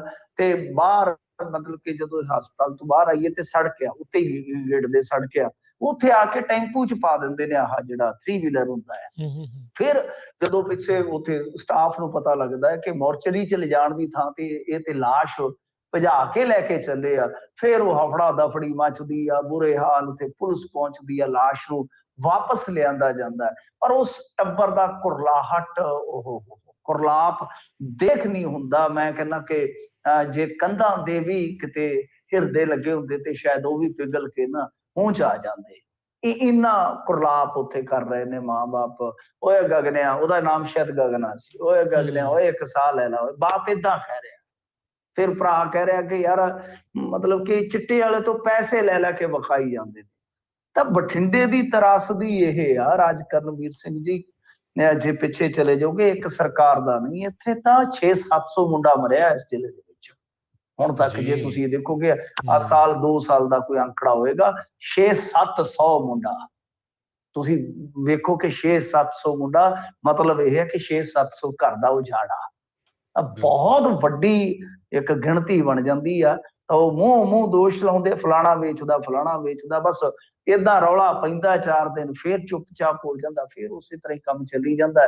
ਜਿਹੜੇ ਲੋਕ ਵੱਡੇ ਵੱਡੇ ਵਾਅਦੇ ਕਰਦੇ ਸਨ, ਜਿਹੜੇ ਲੋਕ ਵੱਡੇ ਵੱਡੇ ਦਾਅਵੇ ਕਰਦੇ ਸਨ, ਬਸ ਉਹ ਚੁੱਪ ਕਰਕੇ ਅੱਜ ਕੱਲ ਆਪਣੀ ਲਗਜ਼ਰੀ ਜ਼ਿੰਦਗੀ ਜੀ ਰਹੇ ਆ, ਜਿਹੜੀ ਲੋਕਾਂ ਨੇ ਬਖਸ਼ੀ ਆ ਉਹਨਾਂ ਨੂੰ। ਜੀ ਜੀ, ਇੱਥੇ ਆਪਾਂ ਮਿੰਟੂ ਜੀ ਇੱਕ ਬ੍ਰੇਕ ਲੈਂਦੇ ਹਾਂ ਸੋਤਿਓ, ਤੇ ਬ੍ਰੇਕ ਤੋਂ ਬਾਅਦ ਦੇ ਵਿੱਚ ਮੁੜ ਕੇ ਵਾਪਸ ਹਾਜ਼ਰ ਹੁੰਦੇ ਆ ਤੇ ਤੁਹਾਡੀਆਂ ਕਾਲਸ ਲਵਾਂਗੇ। ਕਾਲ ਕਰਨ ਦੇ ਲਈ ਸੋਤਿਓ ਨੰਬਰ ਹੈ 408 272 5200।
ਪੰਜਾਬੀ ਰੇਡੀਓ USA ਸੁਣ ਰਹੇ ਸਾਰੇ ਹੀ ਮਾਣਯੋਗ ਅਤੇ ਸਤਿਕਾਰ ਸਰੋਤਿਆਂ ਨੂੰ ਇੱਕ ਵਾਰੀ ਫੇਰ ਨਿੱਕੀ ਜੀ ਆਇਆਂ ਨੂੰ ਸਭ ਦਾ ਸਵਾਗਤ ਹੈ। ਤੇ ਪ੍ਰੋਗਰਾਮ ਖਬਰ ਤੇ ਨਜ਼ਰ ਚੱਲ ਰਿਹਾ। ਮਿੰਟੂ ਗੁਰਸੂਰੀ ਜੀ ਆਪਣੇ ਨਾਲ ਜੁੜੇ ਹੋਏ ਨੇ। ਸਵਾਗਤ ਹੈ ਜੀ ਆਇਆਂ ਨੂੰ ਇੱਕ ਵਾਰੀ ਫੇਰ ਮਿੰਟੂ ਜੀ। ਜੀ ਸ਼ੁਕਰੀਆ ਜੀ ਤੇ ਸਰੋਤਿਓ ਤੁਸੀਂ ਵੀ ਜੇ ਕਾਲ ਕਰਕੇ ਆਪਣਾ ਕੋਈ ਸਵਾਲ ਮਿੰਟੂ ਜੀ ਨੂੰ ਪੁੱਛਣਾ ਚਾਹੁੰਦੇ ਆ ਉਸ ਦੇ ਲਈ ਕਾਲ ਕਰ ਸਕਦੇ ਹੋ। ਨੰਬਰ ਹੈ 408 272 5200 4082725200 ਤੇ ਆਪਣੇ ਕਾਲਰਸ ਦੇ ਵੱਲ ਵਧਦੇ ਆ। ਸੁਰਿੰਦਰ ਗਿੱਲ ਜੀ ਸਤਿ ਸ਼੍ਰੀ ਅਕਾਲ ਜੀ। ਹਾਂਜੀ ਵੀਰ ਜੀ ਸਤਿਕਾਰ ਭਰੀ ਸਾਰਿਆਂ ਨੂੰ ਸਤਿ ਸ੍ਰੀ ਅਕਾਲ। ਬਾਕੀ ਵੀਰ ਜੀ ਮੈਨੂੰ ਥੋੜੀ ਜਿਹੀ ਮਾਫੀ ਦੇਣੀ, ਮੈਂ ਥੋੜੀ ਜਿਹੀ ਖਬਰ ਲੇਟ ਤੁਹਾਡੇ ਕੋਲ ਪੁੱਛਣ ਦੀ ਬੇਨਤੀ ਕਰ ਰਿਹਾ ਜੀ। ਕਿ ਜਿਸ ਤਰ੍ਹਾਂ ਆਪਣੇ ਮਾਨ ਹੁਣੀ ਸਿਮਰਨਜੀਤ ਸਿੰਘ ਮਾਨ, ਉਹਨਾਂ ਨੇ ਏਡੇ ਇੱਕ ਮਹਾਨ ਯੋਧੇ ਲਈ ਏਡੀ ਵੱਡੀ ਇੱਕ ਦੁਖਦਾਇਕ ਟਿੱਪਣੀ ਕੀਤੀ ਜਿਹੜੀ ਉਹਨਾਂ ਵਾਸਤੇ ਇਹਨਾਂ ਨੇ ਕਿਹਾ, ਉਹਦੇ ਨਾਲ ਤਾਂ ਸਾਨੂੰ ਬਹੁਤ ਜ਼ਿਆਦਾ ਮਨ ਨੂੰ ਦੁੱਖ ਲੱਗਾ। ਬਹੁਤ ਸਮਝੋ ਵੀ ਅਸੀਂ ਬਰਦਾਸ਼ਤ ਨਹੀਂ ਕਰ ਸਕਦੇ। ਤੇ ਬਾਕੀ ਇਹਨਾਂ ਬਾਰੇ ਮੈਂ ਭਾਜੀ ਹੁਣਾਂ ਤੋਂ ਪੁੱਛਣਾ ਚਾਹੁੰਦਾ ਕਿ ਮਾਨ ਸਾਹਿਬ ਦੀ ਇਹਨਾਂ ਦੀ ਕੋਈ ਕਿਹੋ ਜਿਹੀ ਇਹਨਾਂ ਦੇ ਪਰਿਵਾਰ ਦੀ ਜੇ ਇਹਨਾਂ ਦੀ ਦੇਣ ਸਿੱਖ ਕੌਮ ਨਾਲ ਦੇਸ਼ ਲਈ ਸੀ, ਕਿਉਂਕਿ ਉਸ ਮਹਾਨ ਯੋਧੇ ਨੇ ਤਾਂ ਉਹਨਾਂ ਦਾ ਸਾਰਾ ਕੁਝ ਹੀ ਲੁੱਟਿਆ ਪੁੱਟਿਆ ਗਿਆ, ਜ਼ਿੰਦਗੀ ਵੀ ਦਿੱਤੀ ਉਹਨੀ ਤੇ ਲੁੱਟ ਪੁੱਟ ਵੀ ਸਭ ਕੁਝ ਹੋ ਗਿਆ ਸੀ ਉਹਨਾਂ ਦਾ। ਤੇ ਇਹਨਾਂ ਦੀ ਵੀ ਕੋਈ ਏਡੀ ਜਿਹੜੀ ਦੇਣ ਹੈਗੀ ਉਹਦੇ ਬਾਰੇ ਕੋਈ ਥੋੜਾ ਬਹੁਤਾ ਪਤਾ ਹੋਵੇ ਭਾਜੀ ਹੁਣੀ ਦੱਸ ਸਕਦੇ ਥੋੜਾ ਬਹੁਤਾ। ਧੰਨਵਾਦ। ਦੇਖੋ ਤੁਹਾਡੇ ਨਾਲ ਉੱਥੇ ਮੈਨੂੰ ਘੱਟ ਹੀ ਪਤਾ ਹੋਏਗਾ, ਪਰ ਦੇਖੋ ਸਿਮਰਨਜੀਤ ਸਿੰਘ ਮਾਨ ਹੋਰਾਂ ਦੀ ਜੇ ਆਪਾਂ ਦੇਖੀਏ ਤਾਂ ਉਹਨਾਂ ਦੀ ਆਪਣੀ ਰਾਜਨੀਤੀ ਕਰਨ ਦੀ ਇੱਕ ਨਾ ਵੱਖਰੀ ਬਣ ਗਈ ਆ। ਚਾਹੇ ਉਹ ਆਜ਼ਾਦੀ ਦੇ ਨਾਮ ਤੇ ਹੋਵੇ, ਚਾਹੇ ਖਾਲਿਸਤਾਨ ਦੇ ਨਾਮ ਤੇ ਹੋਵੇ, ਚਾਹੇ ਪੰਥਕ ਜਾਂ ਕੌਮੀ ਕਾਰਜਾਂ ਦੇ ਨਾਮ ਤੇ ਹੋਵੇ। ਆਪਾਂ ਨੂੰ ਪਤਾ ਜਿਹੜਾ ਬੰਦਾ ਰਾਜਨੀਤੀ ਚ ਹੁੰਦਾ ਨਾ, ਚਾਹੇ ਉਹ ਕਿਸੇ ਵੀ ਵਿਚਾਰਧਾਰਾ ਨੂੰ ਲੈ ਕੇ ਚੱਲਦਾ ਹੋਵੇ, ਕਿਸੇ ਵੀ ਏਮ ਨੂੰ ਲੈ ਕੇ ਚੱਲਦਾ ਹੋਵੇ, ਉਹ ਰਾਜਨੀਤੀ ਕਰਦਾ ਹੀ ਕਰਦਾ ਹੈ। ਸੋ ਸਿਮਰਨਜੀਤ ਸਿੰਘ ਮਾਨ ਹੋਰਾਂ ਦੀ ਰਾਜਨੀਤੀ ਤੁਸੀਂ ਇੱਥੋਂ ਹੀ ਸਮਝੋ। ਮੈਂ ਬਹੁਤੀ ਗੱਲ ਨਹੀਂ ਕਰੂੰਗਾ ਕਿਉਂਕਿ ਫਿਰ ਬਹੁਤ ਸਾਰੀਆਂ ਦੂਸਰੀਆਂ ਕੋਈ ਕਾਲਾਂ ਜਿਹੜੀਆਂ ਹੁੰਦੀਆਂ ਉਹ ਇੱਕ ਵਿਸ਼ੇ ਤੇ ਚਲੇ ਜਾਂਦੀਆਂ। ਉਹਨਾਂ ਨੇ ਆਪਣੇ ਨਾਨਾ ਜੀ ਬਾਰੇ ਆਪ ਹੀ ਮਾਫੀ ਮੰਗੀ ਸੀ 2002 ਚ, ਆਪ ਹੀ ਹੁਣ ਡਿਫੈਂਡ ਕਰ ਰਹੇ ਨੇ। ਤੁਸੀਂ ਸਮਝ ਲਓ ਤਕਾਜ਼ਾ। ਤਾਂ ਇਹ ਰਾਜਨੀਤੀ ਦੀਆਂ ਮਜਬੂਰੀਆਂ ਹੁੰਦੀਆਂ ਨੇ ਜੀ ਕਈ ਵਾਰ। ਬਾਕੀ ਮੈਂ ਕਹਿੰਦਾ ਜੇ ਤੁਸੀਂ ਕਿਸੇ ਨੂੰ ਯੋਧਾ ਮੰਨਦੇ ਹੋ, ਮੈਂ ਵੀ ਉਹਨਾਂ ਦੇ ਬਿਆਨ ਨਾਲ ਸਹਿਮਤ ਨਹੀਂ ਹਾਂ। ਮੇਰੀ ਨਜ਼ਰ ਚ ਭਗਤ ਸਿੰਘ ਸ਼ਹੀਦ ਹੀ ਹੈ, ਪਰ ਮੇਰੀ ਨਜ਼ਰ ਦੇ ਵਿੱਚ ਫਿਰ ਖਾੜਕੂ ਵੀ ਸ਼ਹੀਦ ਨੇ। ਫਿਰ ਜੇ ਉਹਨਾਂ ਦੇ ਸੰਘਰਸ਼ ਤੇ ਕਾਂਟਾ ਮਾਰੋਗੇ ਫਿਰ ਇਹਨਾਂ ਦੇ ਸੰਘਰਸ਼ ਤੇ ਵੀ ਕਾਂਟਾ ਵੱਜ ਜਾਊਗਾ, ਕਿਉਂਕਿ ਚੱਲਦੀ ਲੜਾਈ ਦੇ ਵਿੱਚ ਤਾਂ ਦੋਸ਼ੀ ਨਿਰਦੋਸ਼ੀ ਬਥੇਰੇ ਮਰਦੇ ਨੇ। ਸੋ ਗੱਲ ਇਹ ਹੈ ਕਿ ਉਹ ਤਾਂ ਮੈਂ ਇੱਕ ਡਿਬੇਟ 'ਚ ਦੇਖਿਆ ਸੀ, ਉਹਨਾਂ ਦੇ ਸਾਥੀ ਨੇ ਮੋਹਿੰਦਰਪਾਲ ਸਿੰਘ ਜੀ, ਪ੍ਰੋਫੈਸਰ ਉਹਨਾਂ ਨੇ ਵੀ ਕਿਹਾ ਸੀ ਉਹਨਾਂ ਕਿ ਮੈਂ ਇਸ ਬਿਆਨ ਨਾਲ ਘੱਟੋ ਘੱਟ ਸਹਿਮਤ ਨਹੀਂ, ਪਰ ਮੈਂ ਸ਼ਹੀਦ ਨਹੀਂ ਮੰਨਦਾ ਭਗਤ ਸਿੰਘ ਨੂੰ। ਚਲੋ ਉਹ ਨਹੀਂ ਮੰਨਦੇ ਜਾਂ ਕੋਈ ਮੰਨਦਾ ਹੈ, ਮਤਲਬ ਕਿ ਮੈਂ ਮੰਨਦਾ ਜਾਂ ਤੁਸੀਂ ਮੰਨਦੇ ਹੋ ਤਾਂ ਇਹ ਕਿਸੇ ਦੇ ਘਟਾਇਆ ਕੋਈ ਨਹੀਂ, ਕਿਉਂਕਿ ਸ਼ਹੀਦ ਦਾ ਕੋਈ ਸਰਟੀਫਿਕੇਟ ਨਹੀਂ ਹੈਗਾ ਕੇਂਦਰੀ ਸਰਕਾਰ ਵੱਲੋਂ। ਕਿਸੇ ਵੀ ਸ਼ਹੀਦ ਦਾ ਕੋਈ ਸਰਟੀਫਿਕੇਟ ਮੋਹਰ ਲੱਗ ਕੇ ਨਹੀਂ, ਇੱਕ ਭਾਵਨਾ ਹੈ ਸਾਡੀ, ਇੱਕ ਰਿਸਪੈਕਟ ਹੈ ਸਾਡੀ। ਤਾਂ ਕਿਸੇ ਦੇ ਨਾ ਮੰਨਣ ਨਾਲ ਘਟਦੀ ਨਹੀਂ ਹੈ, ਕਿਸੇ ਦੇ ਮੰਨਣ ਨਾਲ ਵੱਧਦੀ ਨਹੀਂ ਹੈ, ਕਿਉਂਕਿ ਉਹਨਾਂ ਨੇ ਸ਼ਹਾਦਤਾਂ ਇਸ ਕਰਕੇ ਨਹੀਂ ਸਨ ਦਿੱਤੀਆਂ ਕਿ ਅਸੀਂ ਲੜੀ ਜਾਈਏ ਕਿ ਉਹ ਸ਼ਹੀਦ ਹੈ ਜਾਂ ਨਹੀਂ ਹੈ, ਜਾਂ ਮਤਲਬ ਕਿ ਉਹਨਾਂ ਨੇ ਇਸ ਕਰਕੇ ਨਹੀਂ ਸਨ ਦਿੱਤੀਆਂ ਕਿ ਸਾਡੇ ਬੁੱਤ ਲੱਗਣਗੇ। ਉਹਨਾਂ ਦੇ ਕਾਰਜ ਸਨ, ਉਹਨਾਂ ਦੇ ਆਪਣੇ ਮੰਤਵ ਸਨ। ਸੋ ਮੇਰੇ ਖਿਆਲ ਦੇ ਨਾਲ ਬਹੁਤ ਬਹਿਸ ਪੁਰਾਣੀ ਹੈ ਸਰ, ਤੇ ਆਪਾਂ ਜੇ ਵਾਰ-ਵਾਰ ਛੇੜੀਏ ਤੇ ਚੀਜ਼ ਮੇਰੇ ਖਿਆਲ ਦੇ ਨਾਲ ਠੀਕ ਨਹੀਂ ਲੱਗਦੀ ਜੀ। Thank you. ਅਗਲੇ ਕਾਲਰ ਦੀਪਿੰਦਰ, ਸਤਿ ਸ਼੍ਰੀ ਅਕਾਲ। ਹਾਂਜੀ ਸਤਿ ਸ਼੍ਰੀ ਅਕਾਲ ਜੀ। ਆਪਣਾ ਜੀ ਮਿੰਟੂ ਜੀ, ਇੱਕ ਤਾਂ ਤੁਹਾਨੂੰ ਇਹੀ ਆਪਣਾ ਸਿਮਰਜੀਤ ਸਿੰਘ ਮਾਨ ਦੀ ਗੱਲ ਚੱਲੀ ਆ, ਤਾਂ ਆਪਣਾ ਜਿਹੜਾ ਹੁਣ ਪਿੱਛੇ ਜੇ ਸੀਗਾ ਵੀ ਉਹਨਾਂ ਨੇ ਕਿਹਾ ਵੀ ਘਰ ਘਰ ਤਿਰੰਗਾ, ਇਹ ਆਪਣੇ ਪੰਜਾਬ 'ਚ ਖਾਸ ਕਰਕੇ ਤੁਹਾਡੇ ਏਰੀਏ 'ਚ ਲੋਕਾਂ ਨੇ ਲਾਏ ਲੂਏ ਆ ਝੰਡੇ ਕਿ ਨਹੀਂ, ਜਾਂ ਕਿਸੇ ਨੇ ਕੋਈ ਦੂਜੇ ਖਾਲਸਾਈ ਨਿਸ਼ਾਨ ਲਾਏ ਆ?